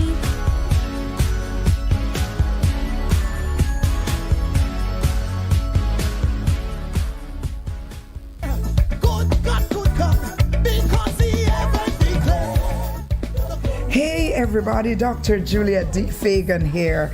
I just want to invite you to join me on Friend of a Wounded Heart right here on Bess FM every Saturday, 1 p.m. until 2 p.m. Guess what? I'm looking forward to coming into your homes, at your workplaces, behind prison bars, at infirmaries, wherever you are. Shalom.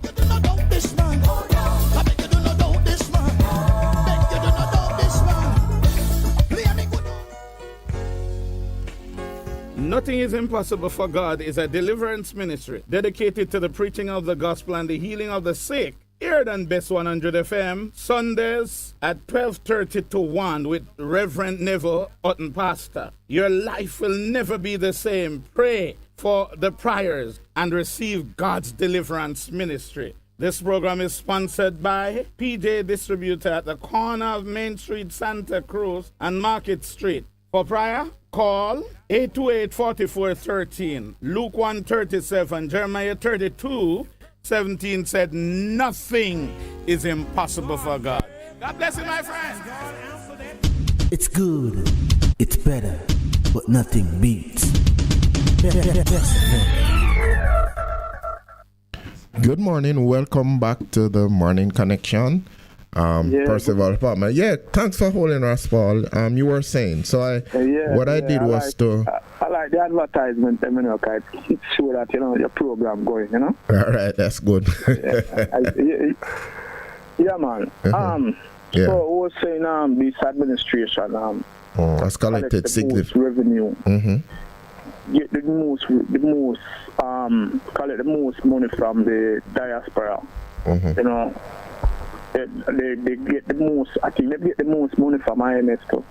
You know, when you look, you don't see where even the coup. There's a lot of things we investigate about. You know, I'll even the coup the money and nothing. You know, you see, when you look at the whole thing, you know, you know, for instance, I saw where the guard get shot in Portmore, where the $10 million robbery. And when I look, I heard some people bawling out, bringing the lady, bring her to hospital, but there's no hospital in Portmore. There's the building they broke ground for a private one, but there's none there, so they have to come to Spanish Town or the closest place. Yeah, that is there. Okay, and this is a place where you want to make a parish. To make a hospital, yeah, they do have the basic. That's what a caller before was saying. But let me just tell you something. I'm just looking at, there's a statement, revenues of expenditures estimated, 736 for 22 to 2023. In 2021 to 2022, it was estimates was 666. So based on that, as you have been rightly saying, they have collected $80 billion more dollars anyway. So it is what is produced. Yeah. All right. So make your point, right? Because there was somebody else who came in while you were waiting. So we want to give that person. It was a long wait. Yeah, man. It was a long wait too, and a long advertisement. But what I'm saying now is that, you know, I say that to say this, you know, when you look everything that these people do, you know, around the country, it's just wasting. You know, you can't pinpoint something that say, you know, like you know, say, boy, the hospital are run good. You know, the police them are run good. The nurse them. There's nothing. You know what I mean? So you see, say we have definitely a leadership problem. And I'm saying this now. I'm leaving now. It's whenever time a leader is tainted, that's why I have to give Bruce Golden and prop, you know. Bruce Golden. Because Bruce Golden find that he messed up and he resigned. Okay. You know what I mean? Right. So when you find a leader is tainted, the people now don't really follow him, you know. That's tell you personally, you know. And that is a leadership principle. People will follow you if they believe and they trust what you are doing. It's not anything that is rocket science. It's seen all over the world.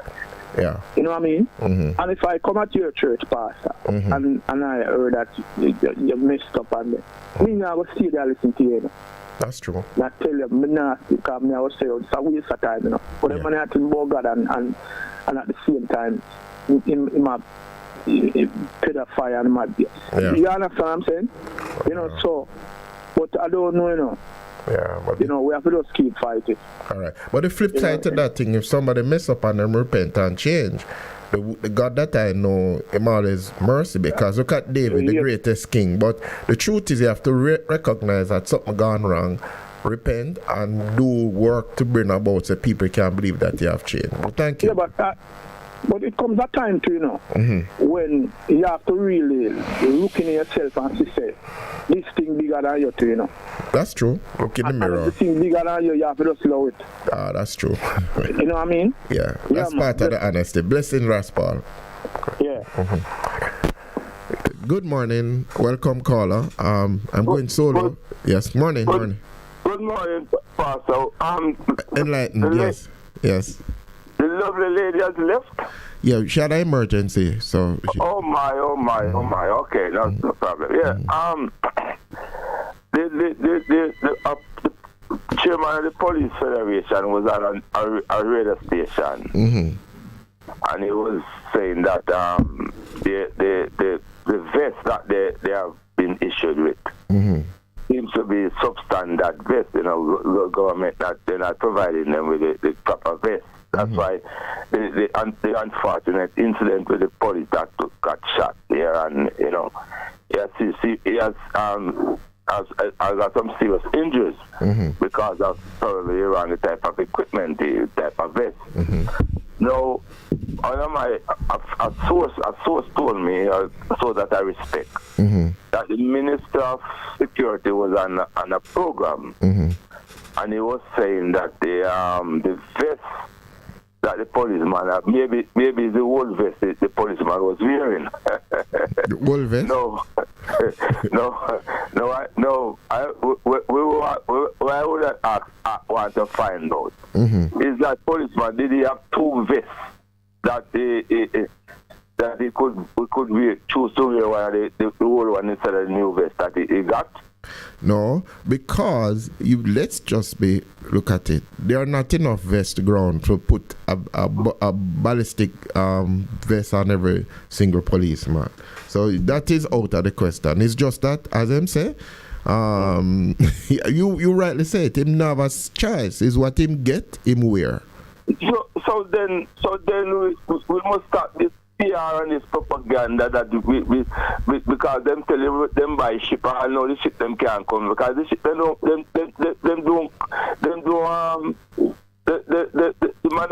manufacture it, you know, we don't get them it, you know. Which ship you talking about? That who buy? The army or the Jamaican government buy for the police? The government them buy some ship from Coast Guard ship and all them, and the ship the procurement them go through it, you know. So a lot of the things the government has said them do this and then do that. It's just talk, you know. Hold on. Okay. So what you're saying to me, enlightened, is that the government come and says, is aspirationally we're gonna buy these ships, but there's a process of procurement because it's not like you can just go and shop and say, sell me that ship here. Because but they're giving us the impression that them buy the thing them. Oh Lord. And the thing, because Michael Phillips was on a station which is in charge of the part of the parliament where they look into government spending and appropriation committee. Yes, right. Like He's the chairman of that committee. Yeah. Right, and he was saying that none of them things, none of the money that some of the money have to go back in because them budget to do certain things and it is not being done. Well, yesterday the headline was $6.5 billion has to be put back, and we mentioned it yesterday because a procurement and whatever was happening, whatever the reasons was. Yes. And then the caller yesterday, who knows a little bit, the pastor was saying that some of the time is that policy not line up to the actual implementation, so they have to go back and fix the policy. Right. Yeah. Right. So a lot of bungling is going on in the government, you know. All right. Wouldn't it be better? Almost sensible to equip all the policemen them with the proper vest and all them things there. Correct. And all them things, because they are the one that are doing the heavy lifting. Them are the one that are on the front line. Right. Correct. Wouldn't it be better that you find them, you buy cars and you buy them things there, instead of you go around and say you build a police station. I'm not against building a police station, you know. But it is useless to build a police station and the policeman never go there without vest, you know. So you're questioning priorities, because if I'm following your line of argument, enlighten, all right, you have some priorities. A police station need to fix up, but then you are saying that because the men are out on the front line, it's better to equip them with the vest first and then they fix up police station. Yes, man, you have to prioritize the thing. If you can't do all of them one time, you have to prioritize, you know. And all right, they take millions of dollars and build a station up by they call it. Yeah, pretty close to Dovecot. We go pretty close to Dovecot. Millions of dollars, you know. Yeah. And you choose to build a station spending millions of dollars, and policemen are go risk their life without proper vet. Yeah. You know, see them man as them a idiot or something. It is. They're not being strategic. But even remember with that police station when they built, when the rain fall, it looked like it was a ship. but it come on the news that they're planning to spend couple million, I mean, that's 70 million to correct the problem there now, you know. Yeah, and then when it was being built, the people told them, but I guess. So we, see, Some of them man need to go over the yard, go sit down, man. The man have no clue. And the sad part about it, you know. It's like I'm talking, some man is sitting on the yard after my ear and say, yeah, I hold PMP that, you know, so I'm talking kind of way there. No, but you see, for me personally, if something is done right, it is done right. If something is wrong, it is wrong. It cannot be, we can no longer sit down as Jamaicans and because we are aligned to a political party to say, you know, something wrong with that. Because wrong into my own mind, wrong is wrong and right is right. And stupidity is stupidity. And when you do the man must spend the money and spend it like I want it was their money they want to spend it that type of way. How can you be building a police station with millions of dollars and the policeman them out the road they have to face them like they're not proper vest? The man says the money that on the proper vest, you know. It would not Mark, you know, there are certain high-powered rifle where you have to get a special vest for deal with, you know. Correct. You understand?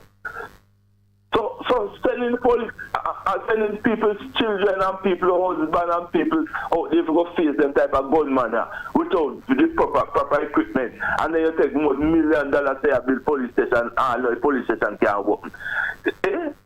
Man, me tell you, but you know, enlighten, I say it to us, but even with that, you know, there are still people who believe in this country, and as I have been saying, and I continue to say, those of us who believe and are right-minded and decent, we need to begin to rise up. I call it a revolution that says that we do what is right, and we have to go out and Black Road and them things, you know. We just have to now begin to stand and say foolishness across the board. Well, you see, one of the problems, you know, the people who can make a difference, you know. You see, because them son now go fight it, go face the gunman them and all it. Them not saying anything.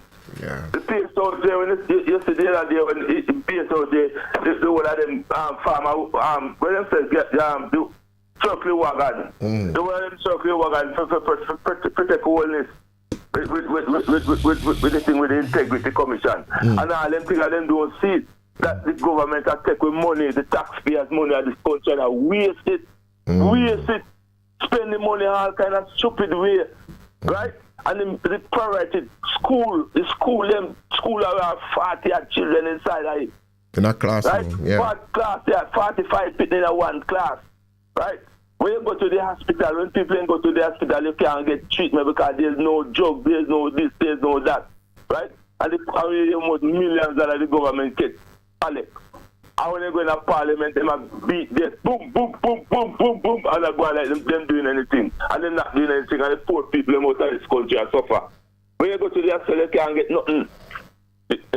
Yeah, so those are, and rightly enlightened, those are the things that we need to raise. And we need to not only raise the issue, but begin to do things that we have to shift it, because we have to hold our government, both sides, accountable. Say, come on, we have to do better. It can't be a few people. It has to be for everybody.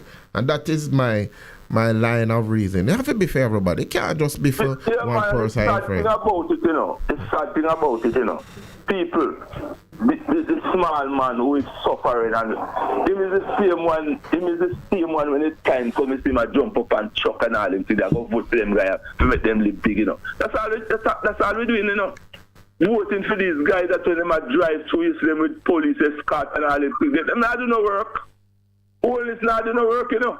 All is them born and look up 2-bedroom board house up on his tongue and they get the opportunity to turn Prime Minister. Right? And instead of him look out for the people them and run the country that the people them can survive. He might run the country to suit the man them where if he never turn Prime Minister, they won't even look on it. And that is what he's doing, you know. Yeah, but my brother, my fellow Jamaican, our heart is pain, but even in the pain, we're going to come forward because we have to come together. That's what I keep saying, you know? Yeah, man, we need to come together, man, and ship out these guys, man. If they're not doing anything, man, we ship them out and start giving them this honorable thing and they must feel uncomfortable when them amongst us from not doing the type of job we put them there to do, you know. They must feel uncomfortable. Right. We can't make them feel, in the 60s, in the 70s, coming on to the 80s, the 72 election, you know. I remember the Prime Minister Chirac go came and spark go give out that thing. And I boo that, you know, man. So wherever they appear, we must begin to say no. I remember some things, you know. And time they come somewhere and I give out all things, man, the whole are supposed to go and make provide. They begin to understand that it is not correct. Show them displeasure that we're not pleased at their performance. Look at them not perform good. Yeah. They're not performing good. They're not doing anything that is helping uplifting the country. Yeah. Make it, that a small man can live. Yeah. That's why you have so much hostility out on the road, you know, man. The people hungry. The people have to struggle to find food. After 60 odd years, man, we have to struggle some man. No break for us. No break for somebody will look like me. And unfortunately, a lot of people. I can't forget a break, man. And unfortunately. And when you hear them talk like them doing the greatest a job. And they're doing us a great favor. Forward and the country do this. And the country grow. And it grow. And we're not even reach back to the level of 2019 yet. Right. And yet, they are full of people. And idiot. I hear an idiot call one program and say we must say the country is growing. Country not growing. It is not growing. We're just reaching back to the level we was. Yeah. And before we were declining. The country was declining. Yeah. Before COVID came about. Yeah. So we now grow. Yeah. But you know, enlighten, so it's interesting because if you have a number line, I remember number line, you have negative. Yeah. You have 0, and then you have plus 1, and then you have negative. So to their own mind, growth is you have 0, we go down to -10. So because we reach -5, we are growing. Foolishness. Number line. Yeah, man. This country has not grown for the past 40 to 50 years. You know, much, you know. Yeah. It's time we wake up to that. And the truth is, God has given us the resources and the thing that we can have been very prosperous. So listen, man, this country, man, if we had the proper leadership in this country, if we never get some setback in certain leaders that come about and try to move the thing forward, this country, Jamaica, would could be classed by one of the richest countries in the world, man. Because you know, sir, at one time Jamaica is richer than America, you know. In terms of, I mean, to per capita, so you mean? In time, during just after slavery, man, when we export that sugar and all them things, you know. I mean the pearl, but I don't really count that as a very important part of riches. But the point you're making is that we can be better than where we are now, and it has been 100% better than what we are, man. But with leadership, I say the people who control the money and the thing in this country, you know, them a live good, you know. Yeah, unfortunately. So everything suit them. Yeah. Them drive when they come downtown, come make up their whole for nice and sell out them thing, them jump like them car and them drive go uptown there and them live. If you go some part of uptown, you go there to base and you know, South Jamaica there. The way the people them live up there and them and no nice, no there. No, not all everything out. The only thing you hear so up there sometimes a bird. Okay. Yeah. All right. And thanks for the call. Yeah. Yeah, man. Yeah. Good. Good morning, caller. Welcome. Good morning, caller. Welcome. Good morning, caller. Welcome. Look like we have lost it. As we go to the break, and like I say, if we can just listening as we go into the break, just a clip. Well, we're at the 8:30 break now, so when we come back, we'll take that call. It's 8:30 break now.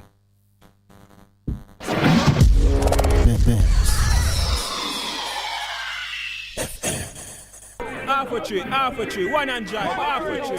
Bossy, how you do I take taxi star? Jano, I want to tell you, say, at 2 months now, my transmission mash up, you know, and me check everybody and can't hear nothing positive. Yeah, hear me? You waste all that time on shop around and never call the experts. Winters Auto have them. Them have over 35 years of experience and them diagnose the problem and get back your transmission brand new. For them service excellent and efficient. Trust me, man. Yeah, hear me? Call them at 929-7040 or go to them at 106 Maxfield Avenue, Kingston 13 and talk directly to the boss. Just tell them I'm me, senior. Wow, you big star. Yeah, man, respect my boss. Yeah, try calling, cause trust me. Waiters Auto Spares and Repairs, good afternoon. Ah, what a relief. For a better choice in all your electrical supplies, A, authorized 3M dealer and better brand names. B, better service including free island-wide delivery. C, all major credit and debit cards accepted. It's ABC Electrical Sales. Shop number 8, Hagley Park Plaza, Kingston 10. Open Monday to Friday, 8 a.m. to 5 p.m. Saturday, 8 a.m. to 4 p.m. We make your electrical jobs as easy as ABC. Call 754-3825-8 or fax 754-3659. ABC Electrical Sales, for a better choice. Veteran Printers for all your printing needs. We specialize in calendars, flyers, brochures, and more. Call us today at 968-7506. That's 968-7506. Or visit us at 4 East Bloomsbury Road, off Hagley Park Road. Veteran Printers, your best choice in printing. Greetings, brothers and sisters. I invite you to join us for the Church of Our Lord Jesus Christ radio program with Elder Kendrick Murray, where we stand firm that Jesus Christ is the Son of God. This broadcast is heard every Saturday from 12 noon to 1 p.m. and again on Sundays from 4 to 5 p.m. The church is located at 3550 Pleasant Valley Road here in Mobile, Alabama, in the United States. You may visit our website at sonofgodlives.org or our YouTube page at Minister K. Murray. Or you may call us at area code 251-300-8812. God bless you, and we look forward to you tuning in to the program. Looking to clean your vehicle super clean? 123 Clean Car Wash, located at 2 1/4 Osborne Road, Kingston 10. Entrance on Grove Road, below Tropical Battery. They wash and vacuum, undercarriage wash, engine wash, polish and compound, shampoo and detailing. Call them at 876-631-3400. 123 Clean Car Wash, the best in the business for a cleaner wash. 1, 2, 3, believe me, it's so easy. 1, 2, 3. What should a taxi service do for you? On-Time Taxi Service is more than just a ride to the other side of town.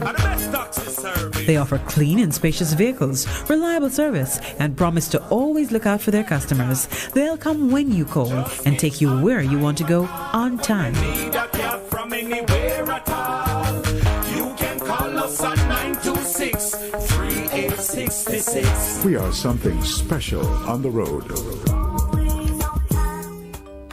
The Morning Connection is not your usual talk show. We aim to stimulate discussion and chart new paths to self-empowerment. So please join us, Minett and Percy, on The Morning Connection, Mondays to Thursdays, 6 a.m. to 10 a.m. on Bess100 FM. It's good, it's better, but nothing beats Bess FM. Morning caller, thank you for waiting. Go ahead, please. I have 2 calls on the line. Yeah, I feel like more big up the farmer them too, you know. All right, good. Me too. Farmers, organic, yeah. Yeah, man. Not to plemish itself. Yeah. I can remember years ago, you know, Mr. Percy. Mm-hmm. And the drive our country, look, buy food from country, you know. Mm-hmm. And come in, come sell. Mm-hmm. So, the book a farmer, and him start to get food, and I can come get, you know, get it from him, and he give me at a reasonable rate, and I can come back and sell wholesale, and you know, sell it by the bag, and so the eagles who buy and sell, and the book him bring me to a farmer, man, and the man bring me to one room, mm-hmm. full of Irish potato. Mm-hmm. But him dirty, you know. Mm-hmm. And the man I tell me, Pastor, months them have them in the room. You mean the Irish potatoes? Yeah. And them can't sell it?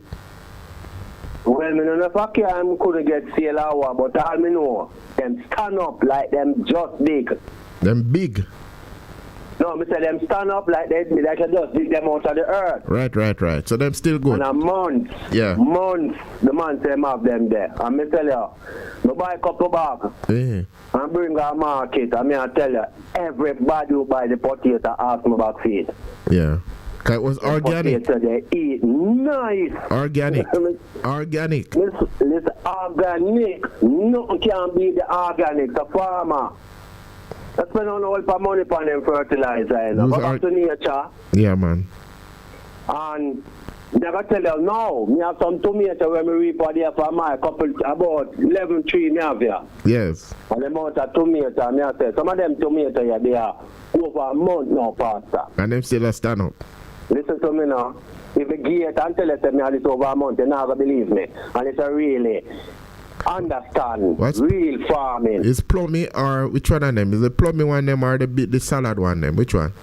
The plummy one. Okay. Oh, yeah, man. You understand me? Give me incentive to come check your man. Yeah, man. We need to go and have some real organic farming. Yeah. And provide good food for yourself to eat. Because when food can stand up like this, you know, same way we eat it, that's why make everybody stand up, you know. Same way. Giving nutrients that last long in our body. Yeah.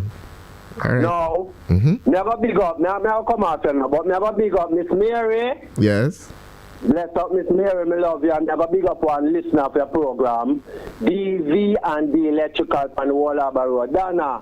All right. I tell you. Man, bless up. All right then. Wait, thanks. Good morning, caller. Thank you for holding. Good morning, caller. Thank you for holding. Good morning, caller. Thank you for holding. Good morning. Yeah, well, Wayne has touched on a very important thing which is going to become significant to us in this time that we are in, which is food security and organic farming, which is... Good morning. Good morning, sir. How are you? Good morning. Good morning, Cruz. How are you doing? Not bad. Yes, what's up? Is Minett still in the office? Or she done? Oh, she had an emergency, so she had to run out. Me want to heal her. Because we miss her, you know. Yeah, me know you miss her. I don't miss her. Because she's a good person. Yeah. She seems so. Because I don't live with her if you know if she that good. But I have to live with her. But you know, there's a principle, you know, out of the abundance of the heart, the mouth speak. So it's out of her heart condition, she speak, and she only speaking good things. So, bigger up that. Yeah. Remember when a lot of people were fooled by Rogad's speech before they win. Yeah, but you see, even as you say that, you know, remember we've been doing this together for what now? It's almost 2 years come July, you know. And we've been consistent, so the consistency of what we're saying. Anyway, what's on your mind this morning, Cruz? No, I was watching TVJ this morning and them have a program on it. When them talk about people culture in other country. Yes. I don't know if you ever watched that yet or I heard about it. Mm-hmm. But they were talking about two places that Russia was involved with communism. Mm-hmm. Cuba and one place in Europe. Which one? Moldova, Belarus, Ukraine, where? I can't remember the name. Georgia. But that the place in Europe got freedom, but Cuba still waiting on their freedom and what Russia did with them. Mm-hmm. But that guy that hosts this program is an American, and I need somebody to come on TVJ to talk about the evil that America have been doing for the past 300 years. You know? But Cruz, and you've said this, you know, you have to make a decision in regards to, because every system has its good and its bad. So everybody individual have to say what it is that they are willing to to put up with in order to achieve where they want to go. Some people say them still want all of them freedoms. Would you live in a society where your freedoms are taken away from you because somebody say you must go to a place there? What is freedom? What is freedom? Freedom is the ability to and the will to choose what to do when you do it. That is freedom. There's nowhere in this world that is free. Okay. Freedom, that you have your freedom. I don't know of any country that everybody has the freedom, that government don't dictate or the teacher or somebody don't dictate. But in some societies, you are more dictated to than being allowed to make a choice. Would you say that? I believe the world would be better off if that was what happening in most countries, because some people, some people shouldn't have a choice. Some people shouldn't have a choice. That's what you're saying. Yes. Okay. That some people shouldn't have a choice. But that is a dictator in the making, because let me tell you something. Even this God that made us, Him give us freedom of choice. No. This God that made us is one of the biggest dictators we have. Why you say that? Because you can't choose, you know. You can choose, but you have to deal with the consequences of your choice, which is what I'm saying. Anyway, the other thing I want to ask you. Yeah, go ahead. You know those homosexuals. Two represent them, right? You know about that? I missed the first part. Number two. No. The number two. When you talk about two, it's for gay men. When you talk about the number two? Yeah. Oh, you're educating me. Tell me more. What you saying? You never know that, Pastor? No, you tell me. Me know 1, 2, 3, 4, 5, 6 the numbers. No, man. But when we want to find out which is the number for the lesbian. Oh, I wouldn't know. Probably I can ask somebody, or you can reach out to somebody in that community and they can tell you what it is. That's the program, because somebody can call in one day and make me know, because I don't know which one I number. I only know say number one has to be straight, because it's shaped straight. Okay. You understand? Have to be for people like me. That is very straight. And number two is for the homosexual. Yes. So what is number 3 for? Well, we know say that involved with death and all kind of stuff. Everything have a meaning in this world. Okay. Have a nice day, Pastor. All right, Cruz. Bless you. Good morning, caller. How are you? Reverend Wagwan. I am good in African. What's up? Miss Minett just... I'm a present and I give thanks for it, you know? Yeah. It's good to be here, you know? Yeah. So what's on your mind today? You might be our last caller. Them LGBT people that we talk about, and them are Russia war, you know? Oh, they and Russia are warring? Explain. Yeah, man, them are Russia at war, man. Biden them. Oh, so Biden, okay. Interesting perspective. Interesting. Well, what more talk about our farming in Jamaica? Ah, that is a better topic to talk about. Don't you do farming in Africa? Don't you do a bit of farming in the area we have? Yeah, man, me farm my yard, man. Okay, all right. You do straight organic? Straight organic. Me not buy boy fertilizer, man. Boy grow them fertilizer, man. Okay, then. Now talk about the ganja now. Okay. You notice Canada send, we have buy herb from Canada and sell it as smoke in Jamaica. I couldn't understand that, but I saw it was a headline in the paper, them saying that we have to be importing cannabis from Canada in order for the different shops that have opened to have it. I don't understand that. The business people and we have sell the ganja in Jamaica. Yes. Them interested in foreign developer. Not in the Jamaican. That the people that were in Jamaica, the government them. Them interested in foreign developer. Okay. Once a development is not for we down here. Okay. They must them take our music, you know. Right. And give it to foreigner, you know. And them take our urban now, you know, in a reverend. And give it to foreigner also, you know. Yeah. Them know why we have anything for ourselves down here, you know. Well, you have a point there, but one of the things, as you speak about the cannabis and the different things that come from it, personally, I don't smoke it or anything of such, but people choose, and it is good for other things, like A lot of medicines have come out of it, but I can't understand that. I asked them the same question. If we grow something here, why is it that we're importing something from another country and they say that we have the best in the world? I don't understand that. Reverend? Yes. You know how much is our import bill for the year, for last year? Yeah, about $4 billion. Over 5 billion. Mm-hmm. I know what is our export bill. Well, 1 point something. So the deficit was what, 3 point something billion dollar? 4.8 billion was the deficit, Reverend. Okay. All right, these people are where we have. And what them I use? Are them head hour? Well, we have to start use back our head pan them. And one of the things that we can do, let me tell you, because there are some things that we can do that can.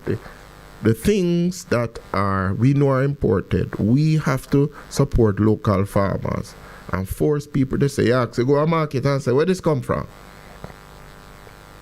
Jamaica. Most of the business people that were down here, they are foreigners. Foreign developer we have in Jamaica as business people, they're not buying nothing from we. Okay. But me say a while ago, Reverend, the money people them in Jamaica, they're not buying nothing from we. Yeah. The people when them have as money people, the foreigner, them foreign friend them, they're not buying nothing from we, Reverend. Yeah. This development, what these government are talk about, and I come around, we are talk about development and economy are grow and all of these things. They are fraud. Okay. What me say, Reverend? You say they are fraud. They are fraud.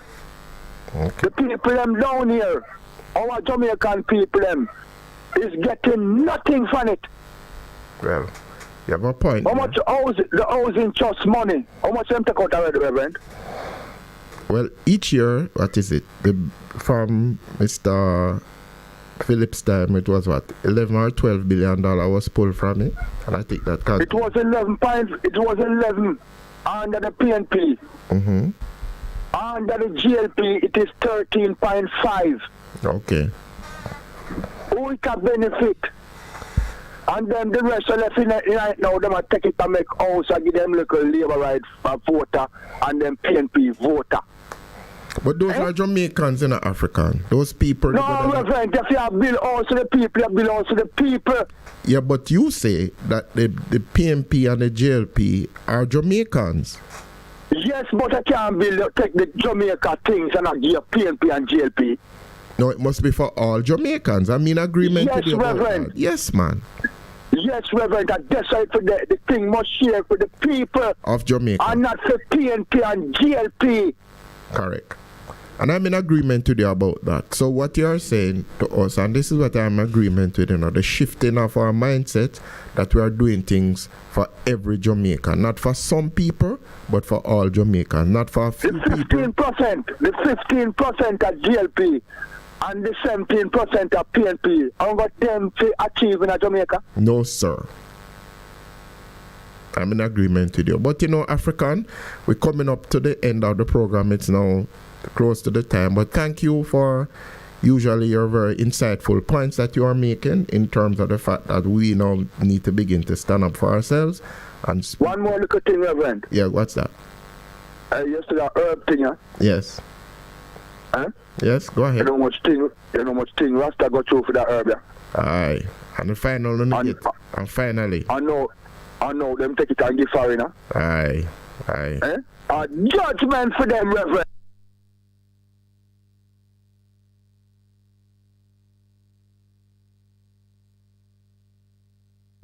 So this morning, as we bring the program to a close, first I want to say I'm happy I've welcomed back my co-presenter, Miss Minett, who everybody was waiting for to come back, and she's come back with a bang in terms of saying that, hello, we need to move first with ourselves in terms of empowering ourselves and beginning to believe that your empowerment of yourselves will redound to your family, will redound to your community, will bring about the change. And interestingly, yesterday I shared about what God says he hates, 7 that he hates. And she said, but that is what I was thinking about. And so as we move forward, Jamaicans, there's a clarion call that is going out to all of us who are interested in Jamaica. We've got to do something. We've got to shift. We've got to break corruption, the back of corruption in our country. Again, we continue to make the call for local government elections in our country. To take away those things, you see what has happened in COVID. People's rights were taken away because we have a national emergency that says, and they've not given it back. They don't want to give it back. And the sign in terms of what's happening with not holding the local government election that has been due for 3 years, and the reasons that have been given are flimsy. They can't stand the light of day. So the question is, what are we going to do? There's a clip I want to share in terms of corruption. We're going to share that. And then the two songs that for me has become an anthem, which Bushman and then Dennis Brown with Revolution. Have a good weekend. Think on these things. This is our Friday today. Think on these things. Let's come back on Monday with renewed hope and challenge that indeed we can make a change. What is the difference between the ordinary thief and a political thief? Number one, the ordinary thief steals your money, your bag, your watch, and your jewelry, isn't it? But the political thief steals your future, your career, your education, your health, and your business. Number two, the hilarious part is that the ordinary thief will choose whom to rob. But you are the one who choose the political thief to rob you. Because we choose them. We vote them. We blindly say we are not blind. Who is deceiving who? The ridiculous part of the whole issue is that we will fight to defend and protect our belongings from the ordinary thief. Is it not? But we fight each other to defend and protect the political thief. Is that not what we do?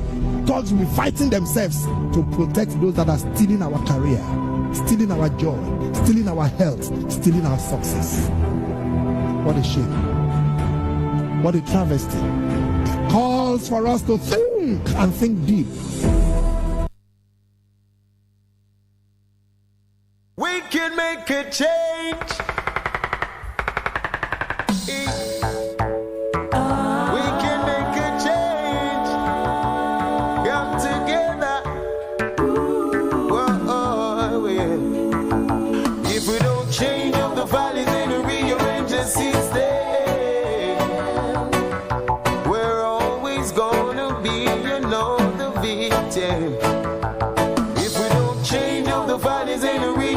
System,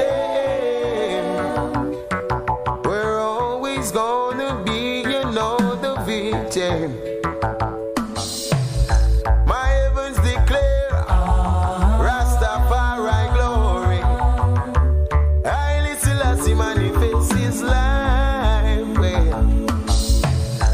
Now I shall tell of my story, 'cause this story has been contradicting themselves in every illustrate.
of vanity.